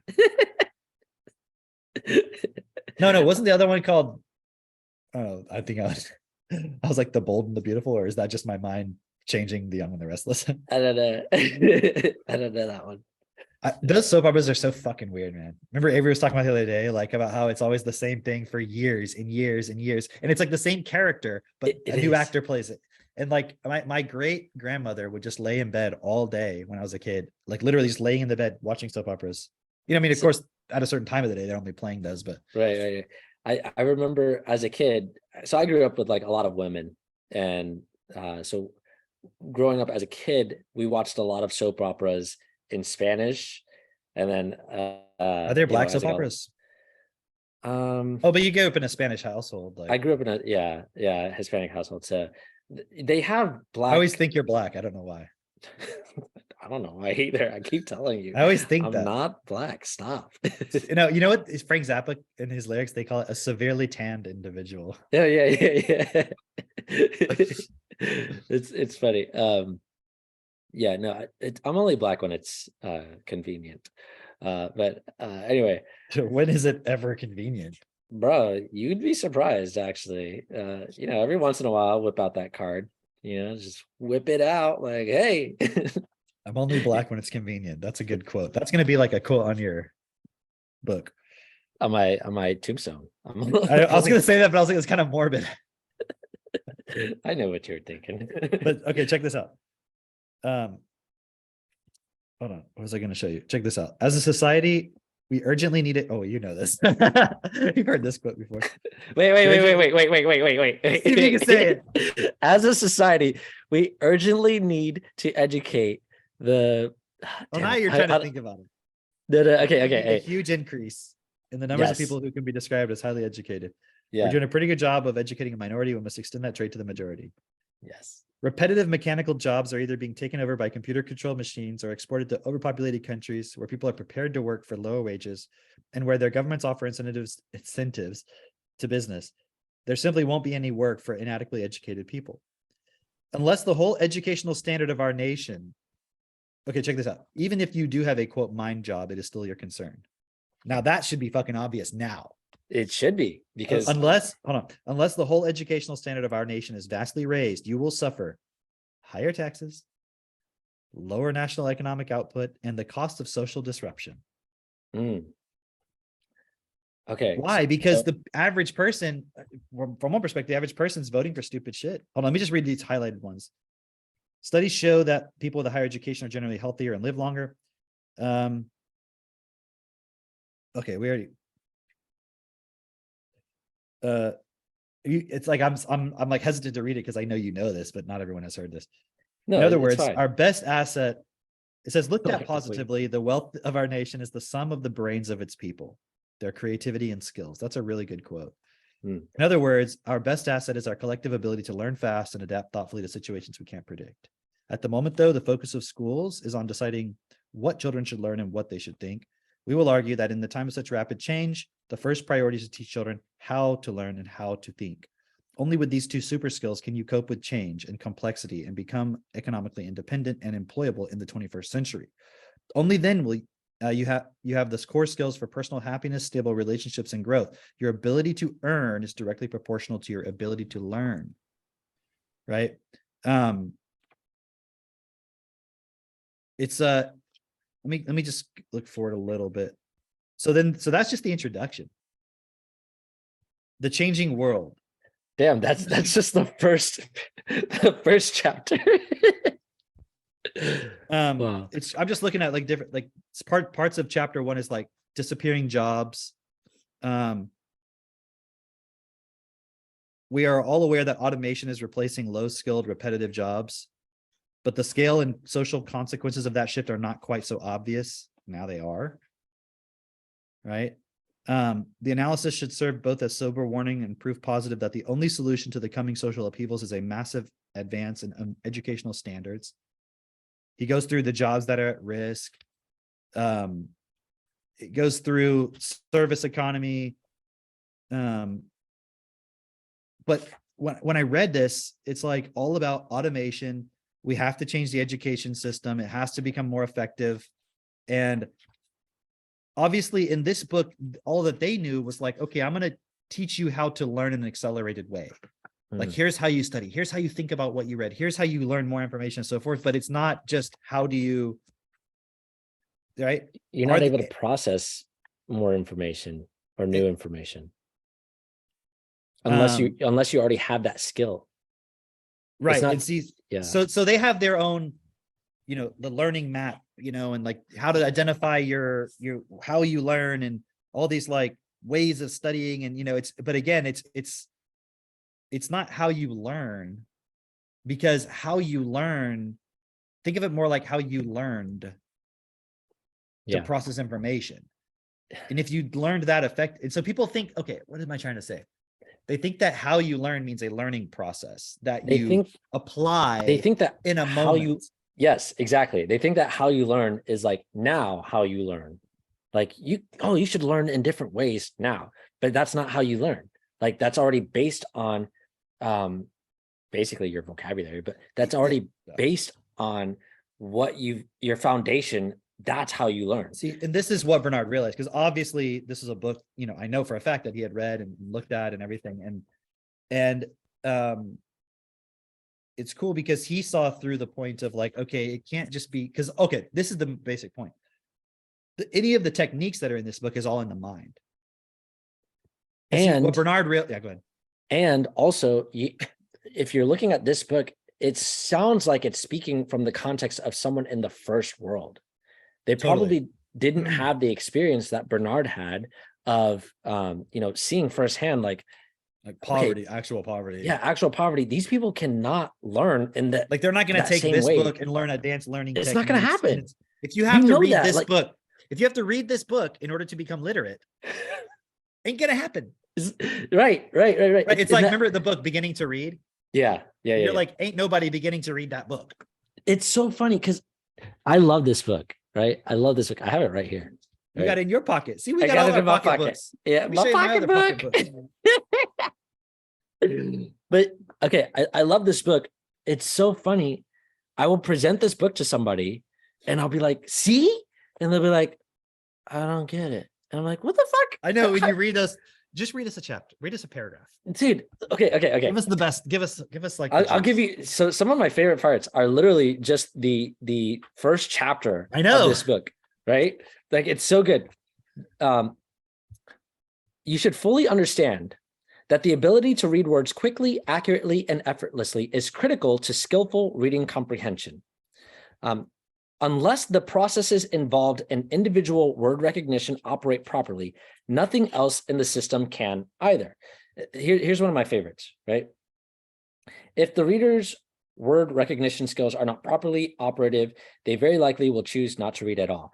If reading seems unstimulating or unproductive, the individual will choose other things to do. If reading seems aversive, the individual will avoid it altogether. Does that sound familiar? Okay, so here's the point. That's why the accelerated techniques and like mind mapping and this and that, they're secondary. That's what I'm saying. I'm not saying there's zero value. I'm just saying they're only effective once you can already process information highly effectively, once you have a high vocabulary. So the average person is going to read this book. And then you said the word first world, but really it's beyond that even, because even in the first world, is the average teenager going to read this?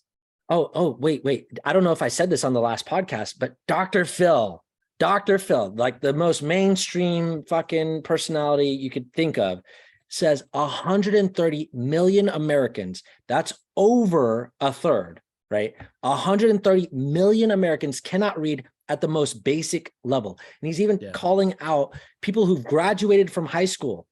A good 20% of them cannot read at the most basic level. And he asked, what is the most basic level? And defined it this way. They cannot read the prescription for their pills. They cannot read a simple story to their children at night. 130 million Americans, that's just in America alone, cannot do that. That is a huge deal. It's a huge deal because we are in the first world. We're in the first world. There was another thing in here. I'm not going to be able to find it like right away because there's a lot in this book.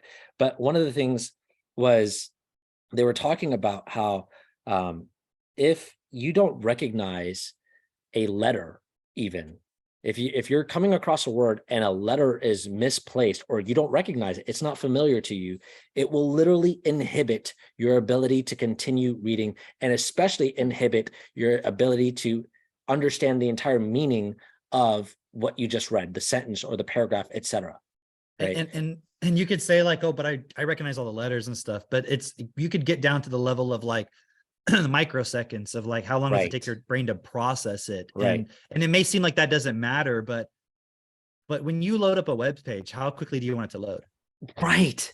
And most people would be like, if you saw it going like, you'd be like, what the fuck? Like you click off a microsecond or 10 micro or whatever is it when you're reading a novel, you can't be wasting microseconds on every word, because eventually what happens is it's like your energy stores get depleted. Yeah. And then you just get bored. And that's why for people who are like, oh yeah, I get like really tired when I read and all that, it's because you're not actually processing it and trying to save face to yourself to be like, no, I can read. Just realize you were not taught to read properly.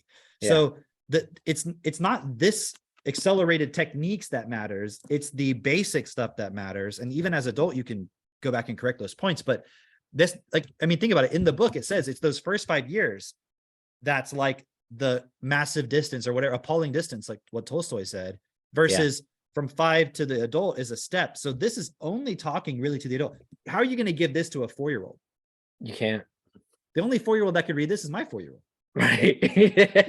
And I mean, so you're not going to get, you're going to get like in the most important part, how as a parent are you going to prepare your child to develop an effective ability, not just according to the current standards, but like this book is saying, advanced ability. Yeah. And then you look at, like we talked about last podcast and a few times, like the AI stuff, all of the automation, all these things, like what you cannot predict what world your child's going to be facing. If they're in school, how the fuck are you, like, you went through school, I went through school, even though we're 8 years apart, we went to the same fucking school. Even if you're 20 years apart, you went to the same fucking, and somebody could say like, well, when I was in school 20 years ago, it was so different than it is now. It's not. The only difference is kids have the iPhones. Right. The difference isn't what you're being taught. And yeah, there's some Common Core bullshit and all that, but did you sit in the classroom and were you told to memorize information that you never used again? If that's the case, it's the same fucking thing. So you brought up the only difference is people are stupider, so they have to kind of like water it down more. But the fundamental way it's structured is not different. You brought up something really keen, and that was, how are you going to get your child to advance? Right? Like if you want an advanced child, how are you going to have them be advanced by the age of 5? Right. That should be the question. If Leo Tolstoy, I mean, who doesn't like, I was gonna say who doesn't fucking know who that is, but probably most people don't know who that is. A lot of people do not know who that is. Just do a little Google search for yourself. Who is Leo Tolstoy? He's not just some random fucking person. Okay. Right.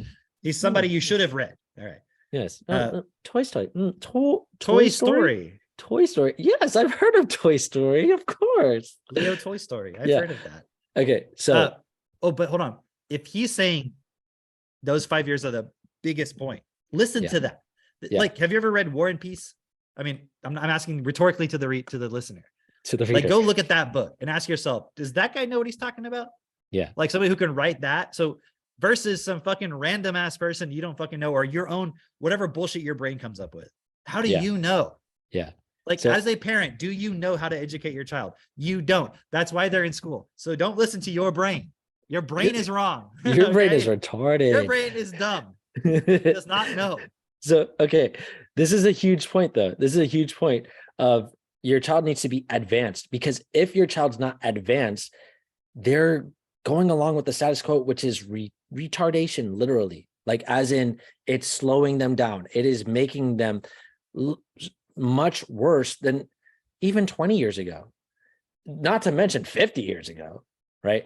Like, y- parents are not advancing their children. It's a huge problem because if your child's not advancing, then society cannot advance. Dude, It's not possible. you know why people think the school system was better like 50 years ago? Um, let me give some guesses. Okay. Because they remember people were smarter 50 years ago. But that's one guess. Another guess could be they were segregated. No, I was gonna say because you could go to school, even high school, come out and you can get a job. Oh yeah. And Oh, like now you kind of can't, and you could but buy a that's not because house on schools that got job. worse. You could Right. buy a house on like, oh yeah, you could get a job as a fucking Right. janitor and buy a fucking 3 houses. Right. But the same school system is what's going on right now. The only difference is the economy has shifted in replacing jobs, and the jobs that are required need higher levels of education. Right. Yeah. So it's not like it's a better education system. People were not better educated back then. They weren't coming out knowing more. Yeah. Because then if that were the case, everyone would have come out as scientists back then. They wouldn't have got a high school diploma and then gone into like being a factory worker. The difference was they were paid differently, and you could be a factory worker. Like I knew somebody whose father worked at a Henry Ford plant in like the 20s or whatever, and them only worked. The mom stayed at home and they put all their kids through private school. Damn. They owned their own house and shit, and damn. Maybe things cost less, but I'm saying it was all because of it wasn't because of the school system was so much better. Right. Because he went through the school system. Yeah, no, that makes a lot of sense. The school system. And this person also went to the private school apparently. Yeah. And they're like a professional organizer. They don't fucking do a job that they learned in school. Like, yeah. Isn't that so interesting? Like the skills, well, I mean, it's not that interesting.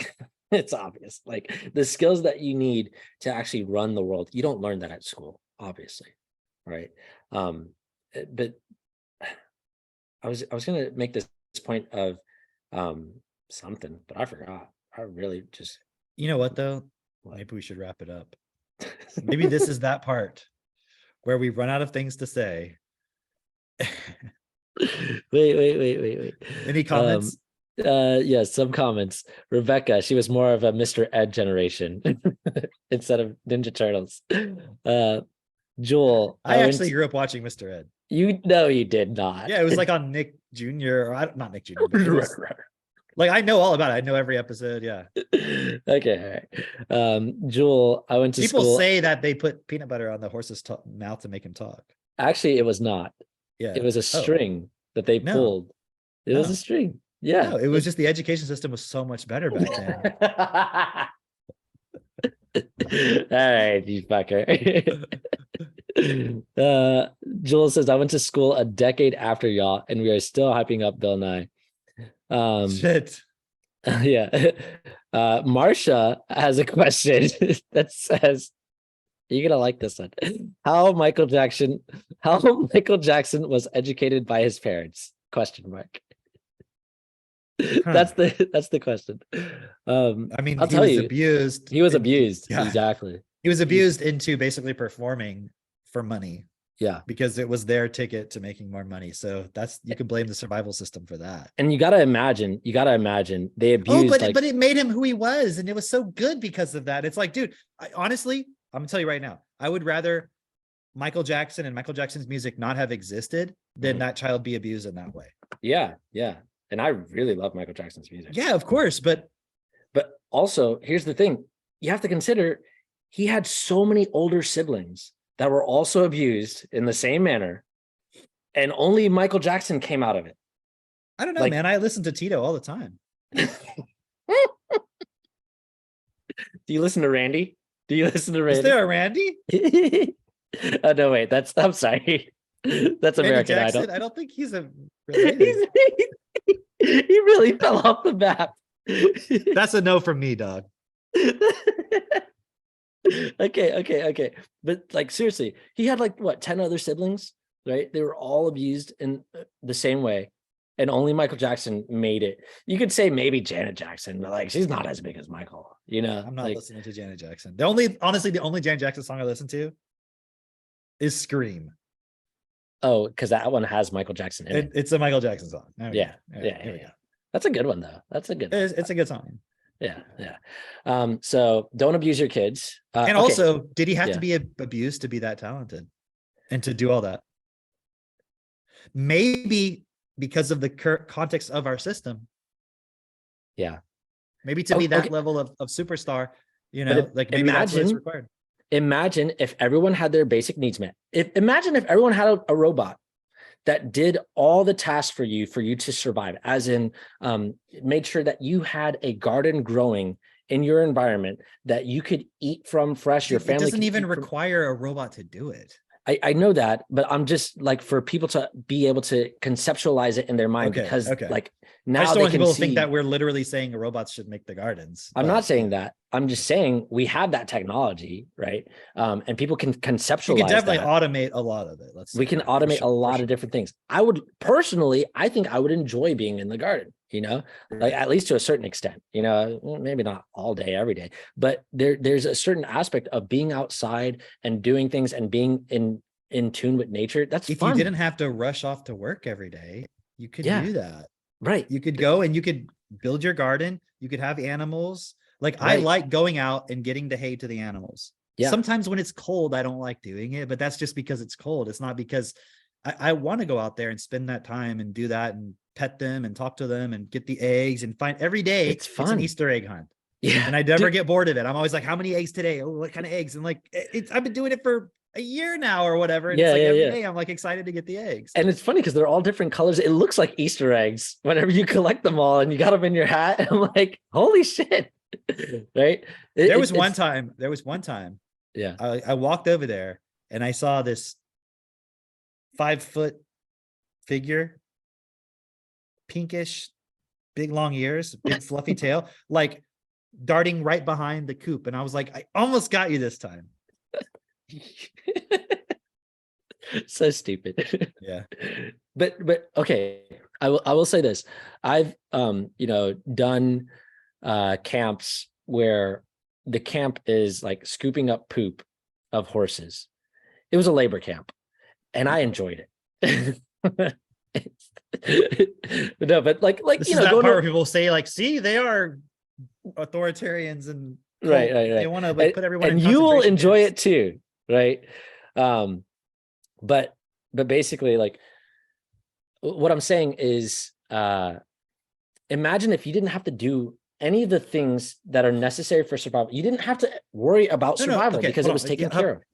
Instead of it being like, it means you don't have to do any of it. Just imagine if a system was worked out where you were educated on how to do it and it worked and it was never any reason to fear. Let's just say it like that. Okay. Because we can't imagine right this moment exactly all those details. And I don't want people to think we're promoting it's going to be like robots building your garden, because it's sure. But really at the end of the day, like if you have a system worked out and you don't have to have fear, that's the point.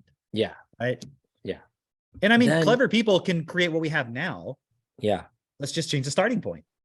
People will still want to create shit that's the point. That's the they point. won't but they won't be injecting all of their abuse and ego and like weird emotional shit into it. It'll be like, imagine having Disney like movies and they're super fucking entertaining and really interesting and all that, but the content of them is that they're actually cool. Like they actually are saying really cool lessons and so forth, right? Yeah. Like, I mean, that would be cool. Yeah, it's actually supportive, like, okay, so yeah, what kind of music would we come up with then? What kind of music would, like, okay, you know what? I saw a video and it was so cute. It was Aria was singing, and playing the violin. And it seemed like Melissa was just in the background cooking and she had just set up the phone to capture this. And Aria was just like walking around, playing the violin, singing out loud and making up a song on her own. Right. And I was thinking about that. Like when I was a kid, if I was that loud, I was told to shut up. Right. But imagine how creative you can be when you're not worried about your own survival and you're maybe actually. you don't need Michael Jackson to dance for you. You could just dance. Right. And like you could just sing your own songs and make your own. And that doesn't mean if you don't come up with something really amazing, you couldn't share it with people. But it wouldn't be done from the point of I have to get this record deal and I have to sell so many album units and I have to Yeah. go platinum and I have to put on like you could just be like I spent like 3 years making some fucking badass electronic music and like I'm gonna share it with the world and I don't fucking care if I get paid. Yeah. Like it Yeah. doesn't matter. But you could say, hey guys, I had this really cool stuff and I'm going to charge money for it. People could be like, sure, because you want to do Yeah. something with that money and they know what they're contributing to, or Right. like, but it doesn't have to be from a competitive, like I have to crush every other electronic artist to make sure they don't get any airplay so I can get airplay. And it's like, fucked. Like if you could, if you know, you're not worried about your survival, you can create whatever you want, then you can go and be persuasive to people. You can like get people to like, if you have a project that you really want to work on and because somebody might say, well, what if, well, no one's going to pay you then if everyone's got their survival needs met, like how are people going to pay you for things that they need? Like if they don't need anything from you, how are you going to do projects? It's like, you go and be persuasive. You tell people about your idea and you're like, hey, I'm working on this. It needs more people. Are you interested in this? No. Okay. Next. Yeah, you're interested. Cool. Great. Let's work together. Let's like, it Like would imagine actually, their whole thing is they want to be in, they like architecture. And so they're like, I'll help you right. design the studio. And like, yeah. Like, why does our current system have to force people to do things together? Like it's literally what you're arguing for is out of force. Like, oh, but if people don't need money or they don't need your money, And then how are you going to? that's the whole justification for the Federal Reserve. Hmm. It's just like if it didn't print money for capital and loan it out and all this stuff, then we wouldn't have people to have they wouldn't be capital to create projects and so forth. Right. So that justifies the whole like a whole class of people who just live off of getting interest off of other people's labor. It also justifies slavery at the same time. Right. You know, and I also wanted to bring in this point before we wrap up. That was all really great stuff. Before we wrap up, because somebody was making this post, or maybe it was an ad that I saw. Actually, yeah, it was an ad that I saw that was like, somebody made a post. A company posted an ad to you.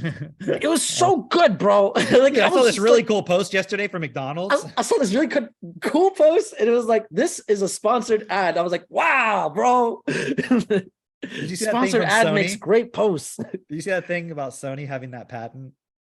No. Where it's like you would have to like yell the company's name to get the ad to stop. You didn't see that? Somebody posted it on Facebook and it was so funny. That's hilarious. Yeah, I That's think it was like Owen or somebody posted it. Yeah. So okay, that reminds me. First off, I did want to bring this up of like we were talking about AI getting you to do things, and literally Microsoft has that patent, the 666 patent of basically controlling the movements of humans for the AI, right? It's like, okay, now we can see how that is relevant now, right? Mm-hmm. But then the other thing was I saw this ad and it was basically talking about how Pornhub is crumbling and we need your support to help it like be gone for good, right?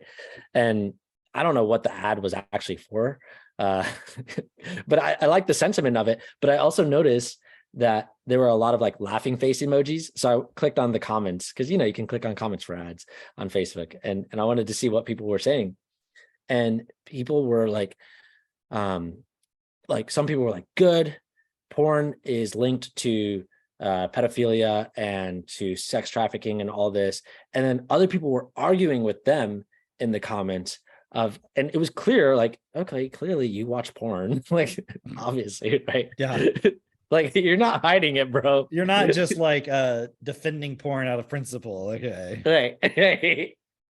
But people were like, they couldn't see the connection of how porn leads to pedophilia. They were like, oh, it's just like a correlation at best, and correlation does not. What would you say causation. is the most obvious direct point within that you see? Okay, somebody's making a sex tape for money. They're being exploited. Just like that right off the bat is like, okay. How does that lead to pedophilia then?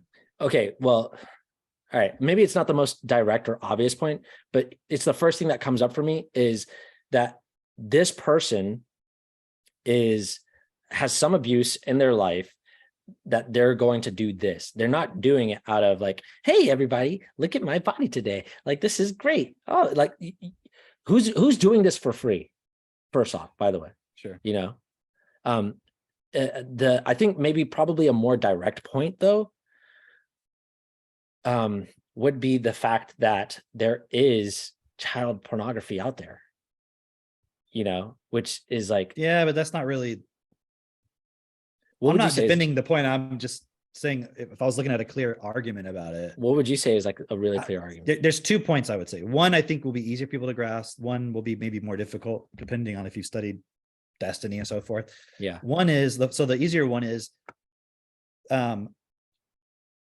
like, okay, pornography itself fucks with a person in terms of their relationship towards sexuality because it makes it totally image based rather than a physical expression.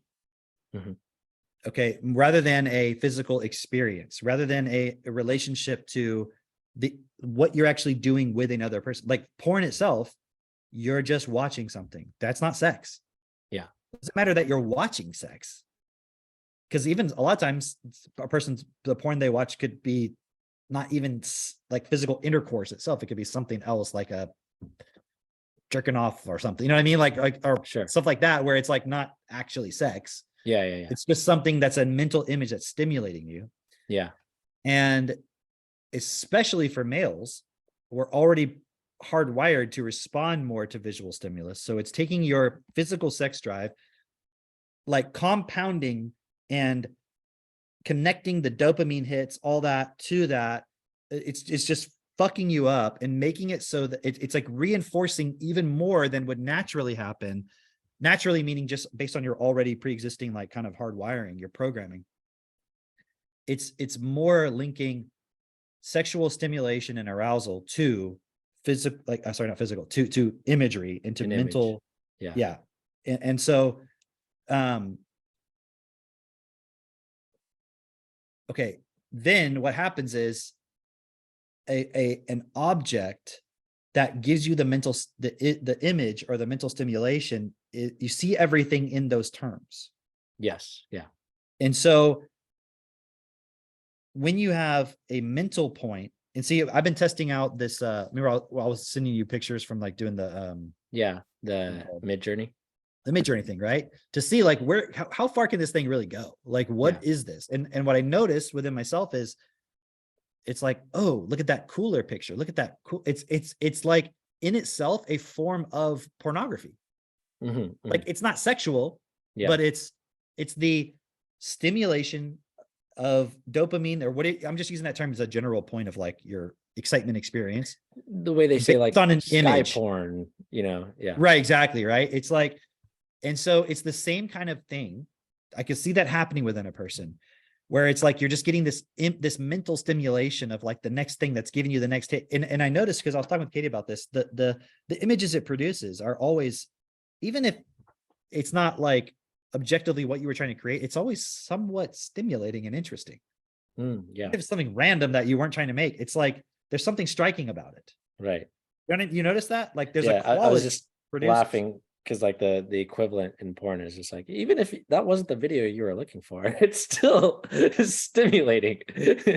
Yeah. And I mean, so like with visual, with like, if I showed you a picture by an artist, you'd be like, wow, that's really good, versus some random person made. Like, look at a random selfie on your phone, or not selfie, just like a random picture you took on your phone. Are you just trying randomly. to say I'm ugly? No, but like a random picture versus like some famous photographer's picture. Like you see one, you're like, oh wow, this is a good picture. But I wish my pictures could look like that. And you try to figure out how to make them look like that, right? Right. So there's this mental stimulation point, right? And then you're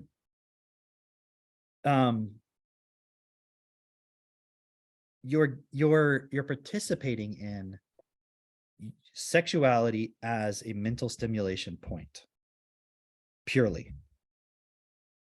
Does that make sense? Yeah. Jewel commented the most direct point for seeing porn being linked to pedophilia is 18 and abused, or barely legal or lollipops, schoolgirls, pigtails, all that Totally. stuff. But some people Yeah. may not, that may not be their thing. Yeah. Okay. Some, you know what I mean? So I'm trying to show it where it's not just based on, well, porn exists and therefore pedophilic porn exists, and see, therefore porn is pedophile. It's like, because that's Yeah. kind Yeah. of like, well, let's just get rid of that part. Right. Right. Right. That's not what I'm trying to say. Like the very point of pornography, why I don't use porn anymore, Yeah. like at all. Yeah. And then even Me neither, again, by the way. right, but even then beyond that, it's like, okay, but then where do I still participate in imagery as stimulation? Mm, Or even that's not necessarily things that are just like you can go just to the point of like anything you're doing for the energy of it, yeah. right? Okay. So I'm not trying to call out porn in particular as if that was gone, everything's fine. Like, no, it's just one symptom of, or one thing that fucks with people. Yeah. Like, for example, should you give your kids fucking McDonald's every day you're early on? It's going to fuck with their taste buds. It's good. They're not going to be able to eat anything without like a high salt, fat, sugar content. Right. Yeah. It's the same kind of idea. It's Yeah. fucking with your relationship to food. Yeah. Yeah. Right. And so in the one sense, you can look at it as it's creating this obsessive focus on objects that stimulate you. Right. And then also the thing that people bring in is like, I can't imagine that this wouldn't be universal, although there could be some exceptions, right? That all of those people involved, especially the women, probably the men also, have all been abused. Yeah. Again, now if you take it to the point of, well, were they necessarily sexually abused? Not necessarily. Mhm. But let's just take it into a much broader context. They're abused in an abusive system. Yeah. Like, why would, if it wasn't for money, how many people would do it? Yeah. No one. If it wasn't to make their car payment, if it wasn't to go to college or whatever the fucking reasoning is. I cannot Would imagine. OnlyFans exist if it was all open, anyone could subscribe, there was no payment involved? I cannot imagine. Not It's at just for money. That's Yeah. all it is. Yeah. Prostitution wouldn't exist if there was no money exchange. No. Now, are there cases where those kind of things exist outside of the realm of someone charging? Yes, but how much of it is the whole picture? Like very small. Like, could there be somebody who like likes to have sex in front of a camera and that's part of their sexual thing, but they're not doing it for money? Yes. Do you think that's what the like 99.999% of all porn actors and actresses are doing? No, Definitely not. definitely not. Right. So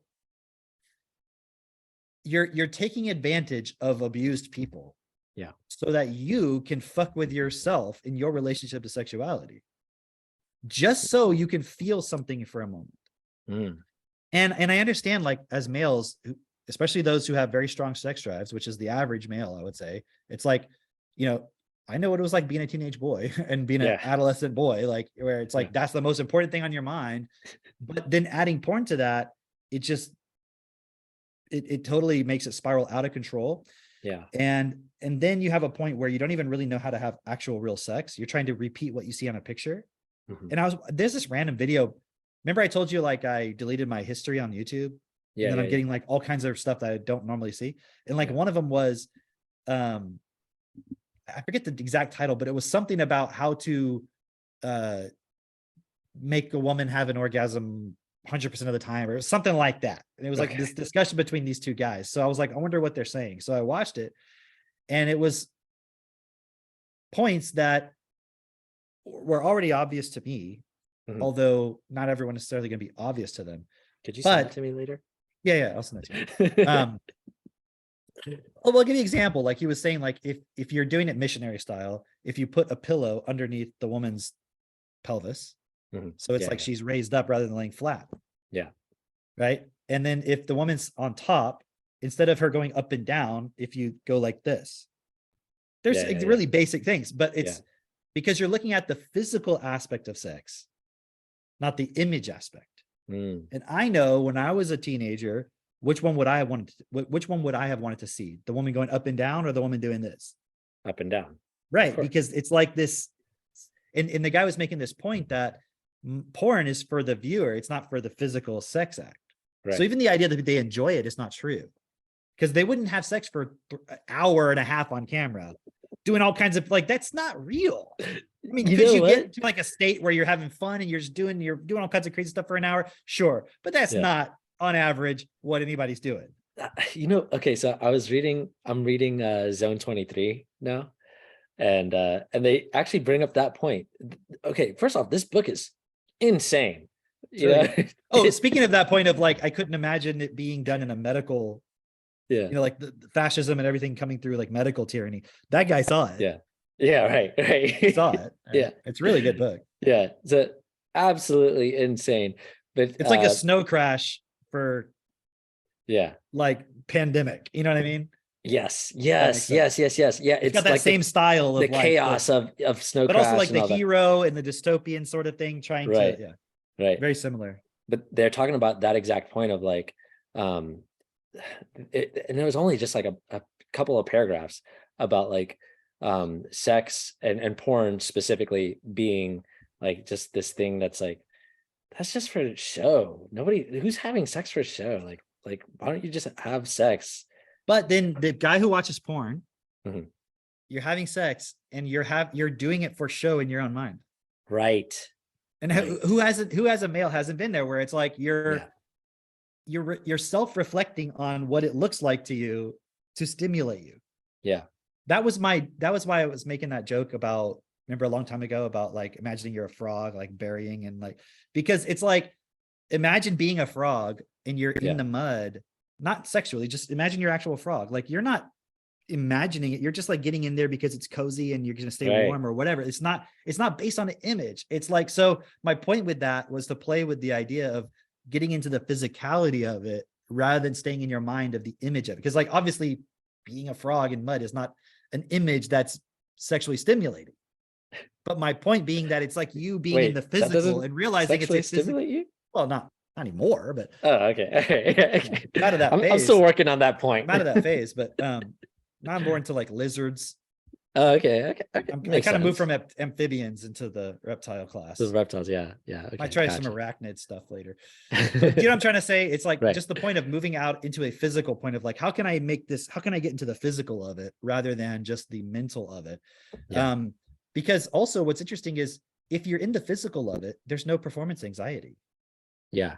This was another point the guy was making, and he was trying to be very careful about how he said it. And I understand why, because he was like, if you really want to, as a man, please the woman the most in sex, don't try to please her. Mm. And he used this term. He's like, think of it like you're a, what do you say, like a selfish pervert, right? And I understood what he meant. It's like you're like ironically Yeah. not trying to participate in a point of trying to please somebody. You're more just having fun. Yeah. Yeah. You know, and so he's saying pervert in the sense of like you're trying to do what sexually gratifies you, but you have to get out of the mental image part of it. I can see that point. I can see that point of like when you as the man are enjoying yourself the most, like it's more exciting for everyone, like because you're not doing it out of like trying to create the image in your mind. Yeah. It's like if you were playing a game, I was going to use an example, but I want to just phrase it this way. Like if you're playing a game and you're like getting everybody to want to play with you, and then they're just like, okay, we'll play with you. And then they're going through the motions versus if they all get into it. Right. You know what I mean? And then it's like, oh, you're having fun, right? Like this is, oh yeah. And then suddenly it's like, you're actually having fun. Right. Yeah. So that was kind of the point is like, and his point also was then within the male female dynamic of how the woman actually wants to be in a submissive point, generally speaking, and be in a sense dominated. And I don't mean like in a S&M type way. I just mean like his point was you're supporting her to get out of her head. It was like, if you suddenly, like, obviously I'm talking consensually, but like you're having sex and then you're like suddenly grabbing her and you're doing all this stuff. And it's just like, she was like making this point. She doesn't have time to think. She's out of her head, because if she's in her head and you're in your head, you're not even having sex. You're not even having sex. Actually just watching movies in your own minds versus if you're physically there together, it doesn't mean you shouldn't. And from my perspective, it doesn't mean you shouldn't be aware of the other person. Right. you can like look at how they're responding to something, but that doesn't mean you should be overly focused on. See, the opposite would be like, I'm just trying to please her. So I'm going to do these things that I think is going to please her, but it's like, you're just doing it for that reason only. And then it's like that point of, it's like the woman, you know what it is? It's, we see it in society where women say they want men who are like, who are nice, and like they think considerate of others. Yeah, exactly. and compassionate and Right. always think of them and treat them like a queen and all this, but they fucking resent those guys. Yeah, they're always with the Because guy who's like eventually the they'll fucking go out boss. on a one night stand and fuck the alpha dude, you know, just because Right. he will do they don't want to be with him long term because there's a balance, obviously. Right. But the point is, it's like, we want men who are like, not aggressive, not this and that, all these not things. But Right. then look at what society becomes. It becomes this fucking shit show where women eventually are like, oh, fuck, someone needs to fucking do something and solve these problems. And it's like, yeah, you got all these men who are like trying to do what they think will, it's like, imagine the guy's like, I'm just going to spend an hour blowing on your clitoris. You know, like, you know what I mean? Like, he's so trying to please her instead of just like, just fuck her really hard. You know what I mean? Like, get the fuck out of your, so I'm not saying, obviously there's a balance to it and everything. And there's so much context, but the point is, why did I bring that up? Because we were talking about porn and so forth, right? And so it's very difficult to really understand where I'm coming from with this if you're still thinking in terms of porn. Right. And his whole point was, you watch the porn and you're thinking like, oh, it's got to be like this. And then you just don't realize like that's not even physically gratifying in any real way.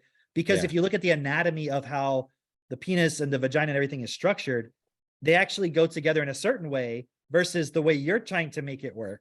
Right. It's not doing it. So that's why it can last for an hour. Yeah. But you're just doing a performance. So they're doing it that way to perform for you. So in your mind, you're getting stimulated by these images. Right. And so, I mean, there's so many. So now if you think about it, the same sort of problem is like the TikTok, the social media. It's the same thing. That's why I'm saying I'm not singling out porn. Like the TikTok, all that stuff. When you look at like all the AI art, the thing that is the most concerning to me is if you've read Metamorphosis of Prime Intellect, where it's kind of like you have an AI that's designed to just stimulate you in every way possible. And it's like, and even if you tell it to stop, it's like, I'm not allowed to stop because my goal is to keep you happy and it's to find it in a certain way. Right. So we've programmed these AIs to make us happy by giving us dopamine hits based on novelty. Yeah. And porn is always about the next point because you can't get the same. It has to be novel. Yeah. So that's why it becomes more and more extreme and more and more extreme. So can you see how, just from that perspective, how that can lead to pedophilia as an extreme case that it logically has to get to? That's why you see the trans and all this weird stuff. And it's like, has to become more extreme.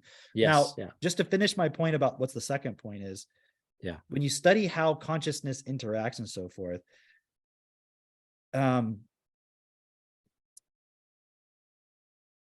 okay, let's say you looked at throwing a die 100 times. Okay. What are the odds that you did it one time and you got the number one every single time? For 100 times? Not statistically possible. It's like, you could do the math. It's like 1/6 times 1/6 times power. 1/6. Right. It's exactly insanely. It's not going to happen. Right now. If you looked at it as a computer would look at it and said, what are all the possible outcomes of those 100 throws? Right. Would that not be one of the possible outcomes? That is a possibility. Right. Not like, no, but I'm saying if you just looked at it objectively, it's just another one of the, 100 times 100 to the 100th power, whatever outcomes that's possible. Right. That's all it is. So it's just another outcome.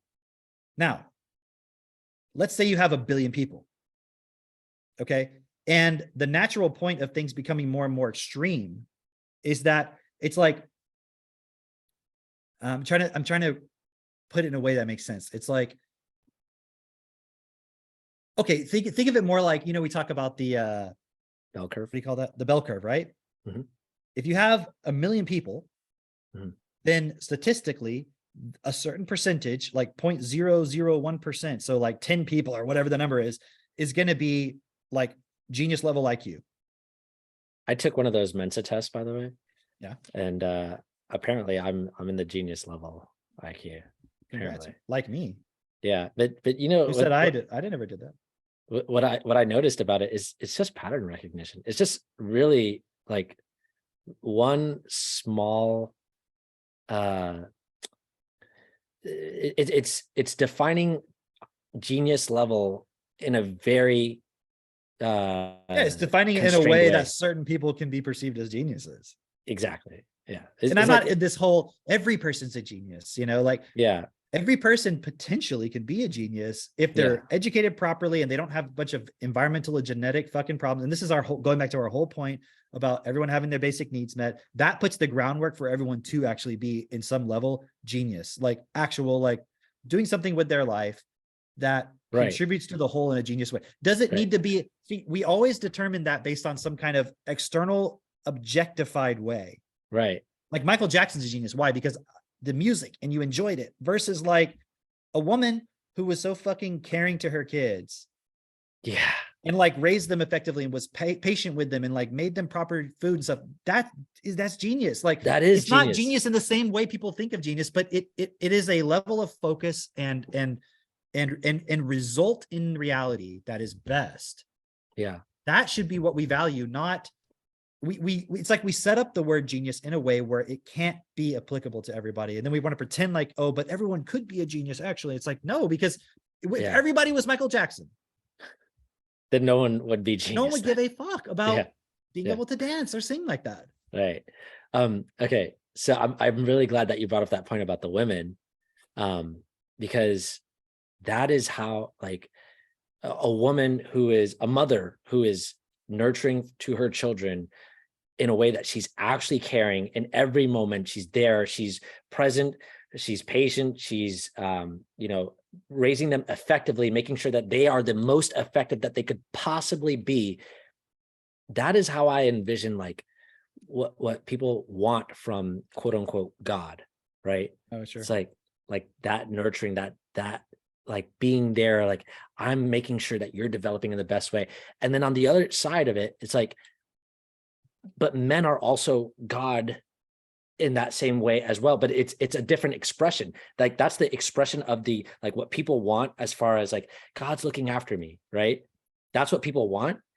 That's what mothers are, or that they can be, rather. That's what the potential of a mother is. If a mother takes her responsibility, her role all the way. Hey, right?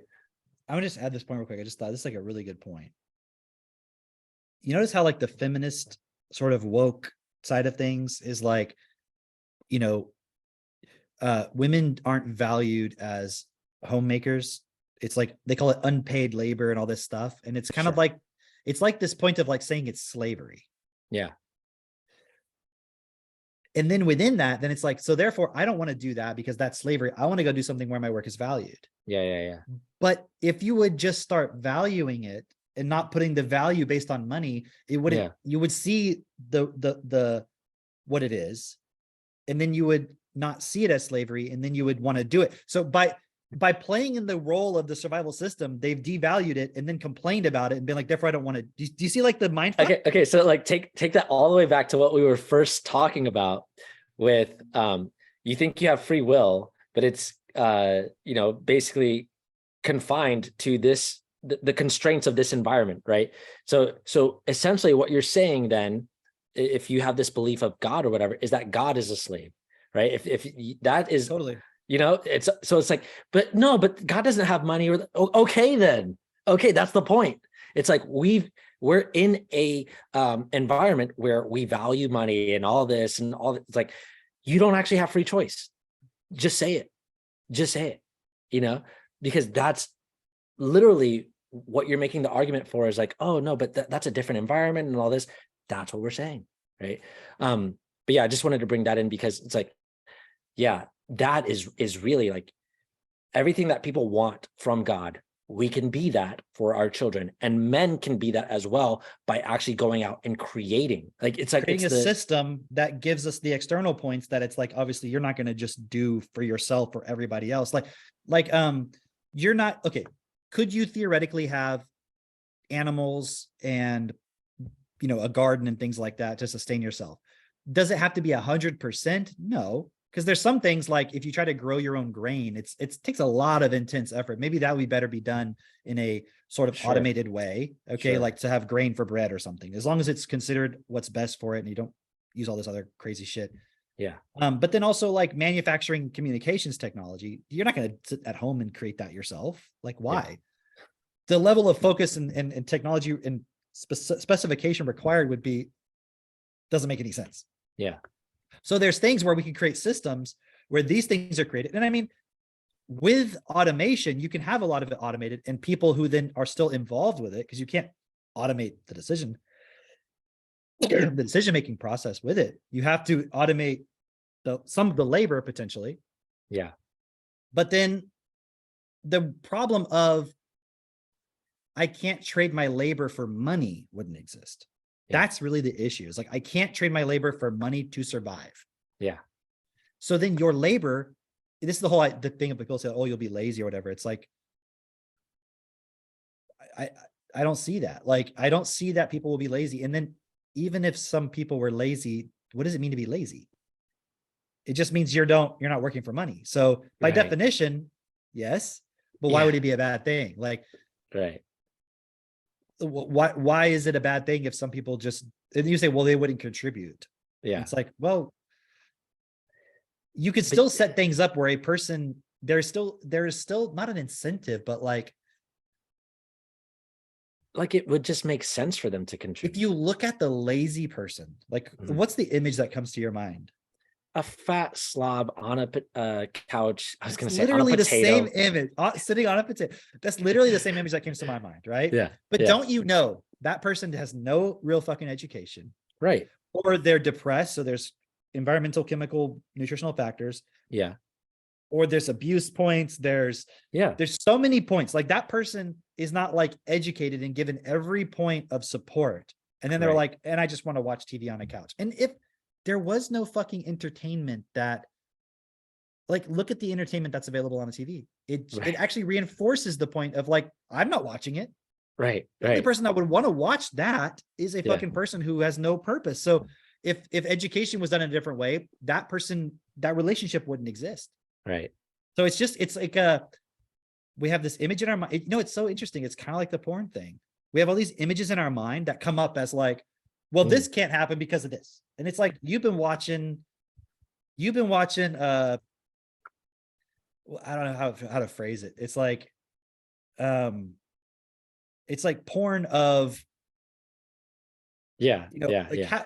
like some argument is some, it's like when people say like, well, how will your kids be socialized if they don't go to school? It's like, oh, you've been watching too much porn. You've been Yeah. watching too much.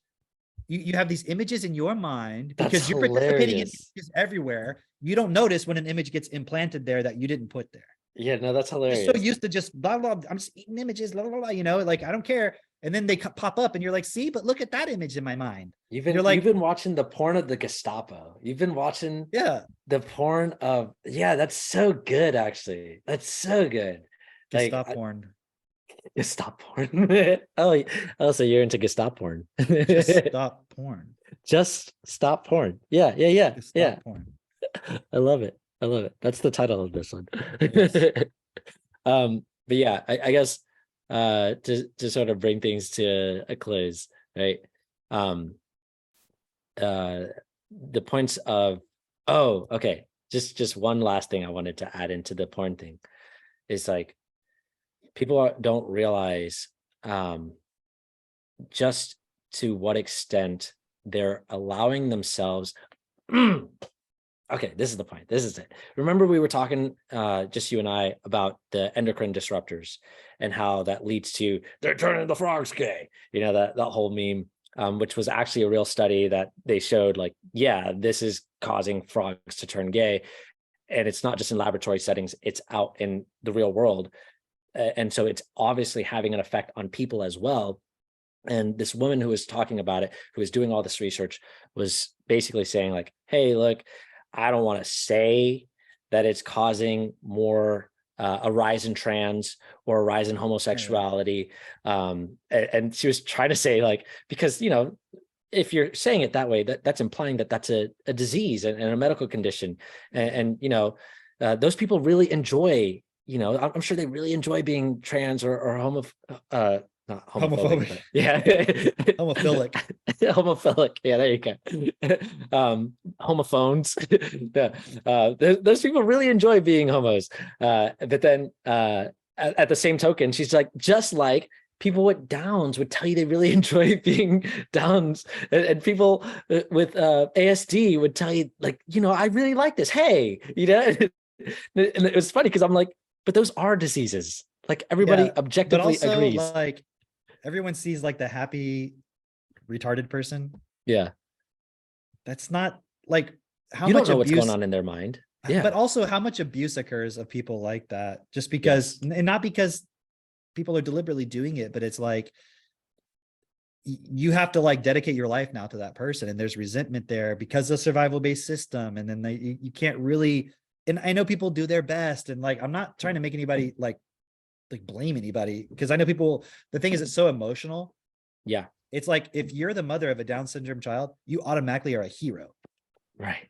Just Yeah. because it's like because of a shitty fucking situation. And that doesn't mean Because I'm everyone like what? everyone So they like can't be feels abusive? bad. Can you imagine like the parent who's like just gets frustrated all the time because their child is retarded, and they're like, imagine behind closed doors and how they like yell at them and stuff, just like you yell at your dog or your cat when they're begging for food or whatever, you know, or your normal child who's not retarded. Somebody messaged me through Facebook because they saw all my content and they were like, how do I do this for my kid? Like, I don't want to mess up my kid. And I, you know, I noticed I catch myself yelling at my kid and stuff. And I was asking them like, where do you, basically, where's that coming from? And they're like, well, my mom, my sister is older than me, but she's got Down syndrome. And the way my mom would treat her would just basically be like constantly yelling at her. She never did that to me. My mom was like always nice to me, but she would constantly be yelling at my sister and like, you know, slapping at her hands and correcting her. And just like, it was just more of like a burden of like, just fucking act this way. Yeah. And so you have a 4-year-old in a 30-year-old body basically or something. Exactly. And so she realized like that's how she treats her child now, because she saw that example of her mother doing that to her. That's what's actually happening. Like to a lot of these families. And it's not everybody. People try hard. Everybody. We're not trying to make people feel bad. It's just right. It's like, but then the problem is you won't be self-honest about that because you have the image. Again, it's like retard porn. You've got this image in your mind of like, oh, but they're so brave and they're so happy and they love ice cream and Special Olympics and all these little things that are implanted in you. Yeah. So that you won't address the real fucking issues and consider like, okay, so would you trade places with them? Right. You know you wouldn't. You know you wouldn't. Right. And so you're like, but they are happy. And it's like, that is bullshit. And the reason why I wanted to bring that point in was just specifically because, again, you were talking about earlier of, you know, the intersectionality. The cool part about that is realizing that, hey, I'm in this environment, in this body, and because of the culture and all of this, this is the point that I'm in right here, and it's not cool. It's like, but then we're told to celebrate those people as opposed to recognizing what are the conditions that we as people are participating in to create that, right? What is it that you know, we're not willing to look at? And there's so many factors that go into that yes, if you look at it, it seems complex or whatever, all these things that we have to backtrack and correct. But we created that. We created these conditions altogether. It has to be our responsibility to actually change that. Just like in your own life, you can recognize that there are consequences that you don't particularly like. It is up to you. It is your responsibility to walk those things back in self-honesty if you actually want to see that changed.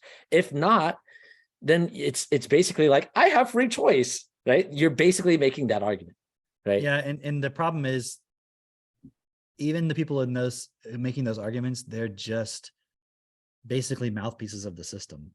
to create Yeah. division and conflict so that things Yeah. will never change, Y- right? Yeah. Yeah. Yeah. So And what's the basis of conflict? It's like, because you can have a conflict within yourself, you can have miscommunication within yourself. That conflict is basically war, right? That's what the outside of your body, what conflict leads to is war, right? But you're basically having war within yourself. That's why it's the war for the mind. It's like if you're not being self-honest with yourself, you're not communicating effectively with yourself, and you are constantly in conflict. And that's why your life is shit, and that's why this world is shit, because you're just not taking the responsibility, being honest about it, seeing all the points that you're participating, educating yourself so that it's not just this mind illusion that you keep participating in. That point, I love that, the way that you said it earlier, of just like, okay, you realize that you're just justifying or arguing for an illusion that doesn't even exist. And so if you can right. become aware of that and you still are fighting for that, are you like, what are you? Like Well, you're no not. wonder that the elite can use things like climate change to get everybody to do something that's totally actually harmful and will actually create more suffering than the thing that they're claiming is the Yeah. problem. Yeah. So okay, let's just wrap it up. But here's what I want to say to the final point. It's like, we always talk about, go to the website, go to the Facebook group, join the lives, all that stuff. Like, probably most people who are watching this long to this point of the podcast already know about all that, I'm assuming, right? If not, go to Self Perfected, look it up on Facebook, join the Facebook group, answer the questions, you can get in. That's an Yeah. obvious point. When you're in there, if you don't have TechnoTutor, ask about it, because it's going to be a key point. There's other tools, DIP, there's the principles. I mean, basically just join and then start asking like, hey, what is this all about? If for some reason you haven't done any of that already.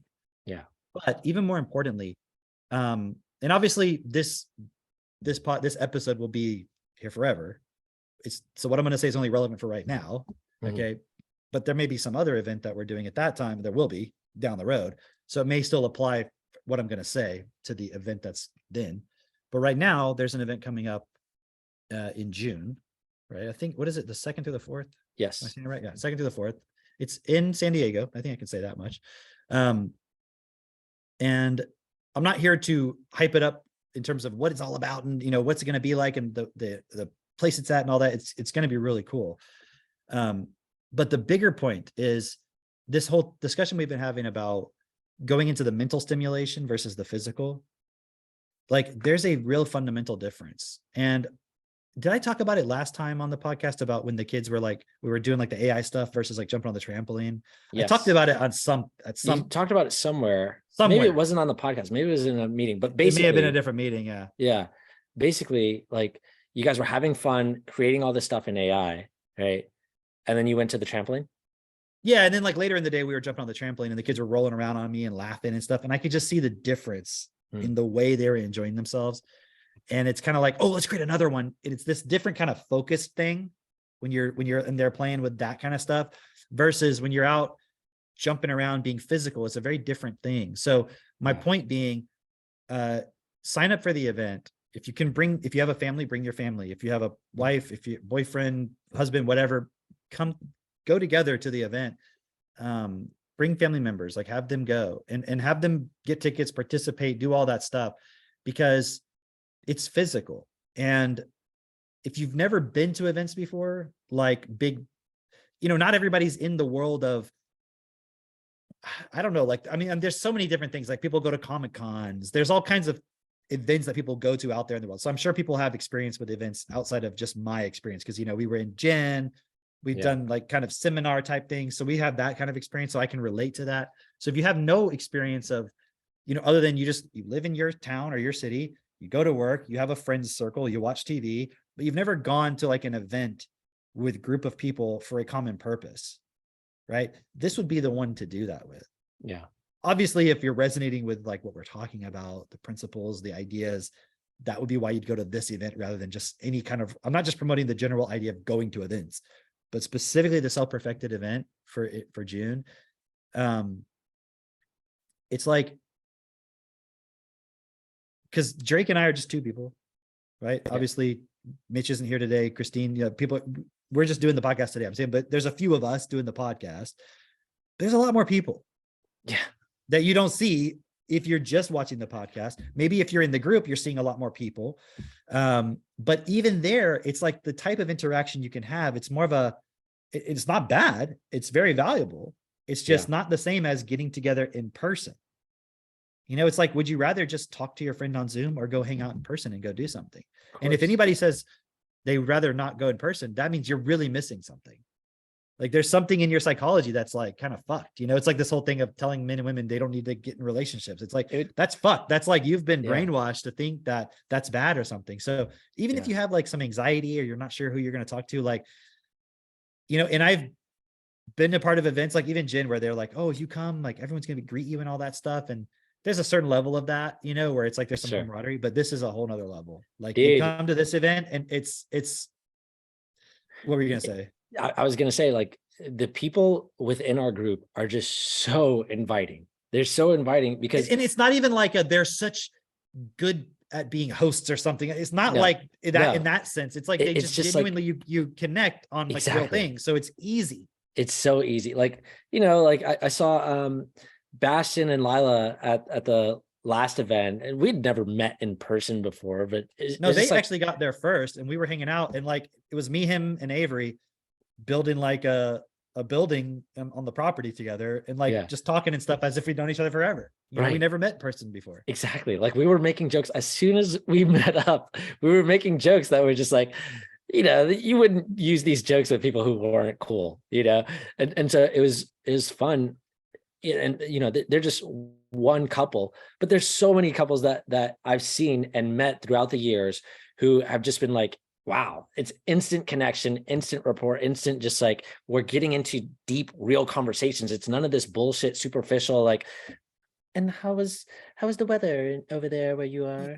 And that being said, like, let's say you don't feel like you're ready to get into all the deep stuff or what. I mean, I don't know. Maybe there's some anxiety there. That's normal, right? That's okay too. No one's going to be like in your face. Right. But you will find if you are like, okay, I kind of have this experience of having anxiety and all this stuff. And how do I get through that? Like coming to this event will support you massively within that, because it's like people with real actual purpose who are serious, who are still in the learning process, but like you're actually working on something together with everybody, whether you realize it or not, you're actually working together. So it's like its own society in a way. I don't want to use certain words that start with C's or anything like that, but no, but it's like it's immunity. That's what it was, right? Yeah. Sure. Right. Yeah. But it's cool because even that, like you go there. Have you ever been to like say like a Tony Robbins or a this or a that, where it's like, that's the person that's the focus is on. Right. This isn't like that. Right. There's no person who the focus is on. There may be somebody on a stage who's like taking the responsibility of sharing some points with everybody for everyone's benefit. But they're not even sharing in a way where it's like, now focus on me, pay attention to me only. Like I'm the one. It's more like the person sitting next to you is just as important, literally, as the person up there. Right. And so like you'll connect with this person in the same way you'll connect with that person. When they're off the stage, you talk to them and they're not like, oh, I got to go hide in the green room and I don't want to talk to any of you people, like, oh, these suckers. It's like, no, like they could have been sitting next to you, and maybe the person sitting next to you or you will be on the stage on the next one, because this isn't about edifying people as a special point. It's about taking responsibility and supporting yourself to actually see how to stand up in this world and not just accept it the way it is, and see how to actually change it, which is a process, and it's a process individually. Yeah. Right. But what do you want to add in closing to that? It's really like, this phrase of like a club for the members, right? It's not just, we're not just like a club. we're people who are united in purpose, and we really stand by that purpose. It's actually a community if you think about it in the real sense of the word. Yes. Because it's not a club like you have to join a membership. Right. You're like, I'm a part of it now, and you participate. That's really all it is. Exactly. It's like if you see a really cool community and you're like, wow, they're doing some really cool stuff, I want to go and do that. Just start showing up. Just exactly. hang around long enough. It's like, oh, come on, Yeah. Like, oh yeah, you're cool. Awesome. Right. Like that's what we have. And it's so cool. It really is, and we say this all the time, but it's true. like people have found their partners from joining this group, like gotten married, literally. had kids, literally. People are like, they have the tools and like the resources of other people to raise their kids in the most effective manner, the best way, literally, where all these things that we talk about here, where it's like, you know, you don't want to abuse your kids. Nobody wants to abuse their kids, but how many people actually get support from the people around them in an effective way versus just like, oh, I'll make you feel good. And like, you know, whatever you want to do. Like, no, we're here like, hey, here's what's going to be best for your child. Here, oh, you need Yeah. Do support you on this want and your based on this. ego to feel good momentarily, or do you want to Right. actually solve the problem and feel really good as a natural result of solving the problem? Right. And we're actually working towards creating a world that's best. Nobody else out there can say this. Nobody else at all. There's like bar none.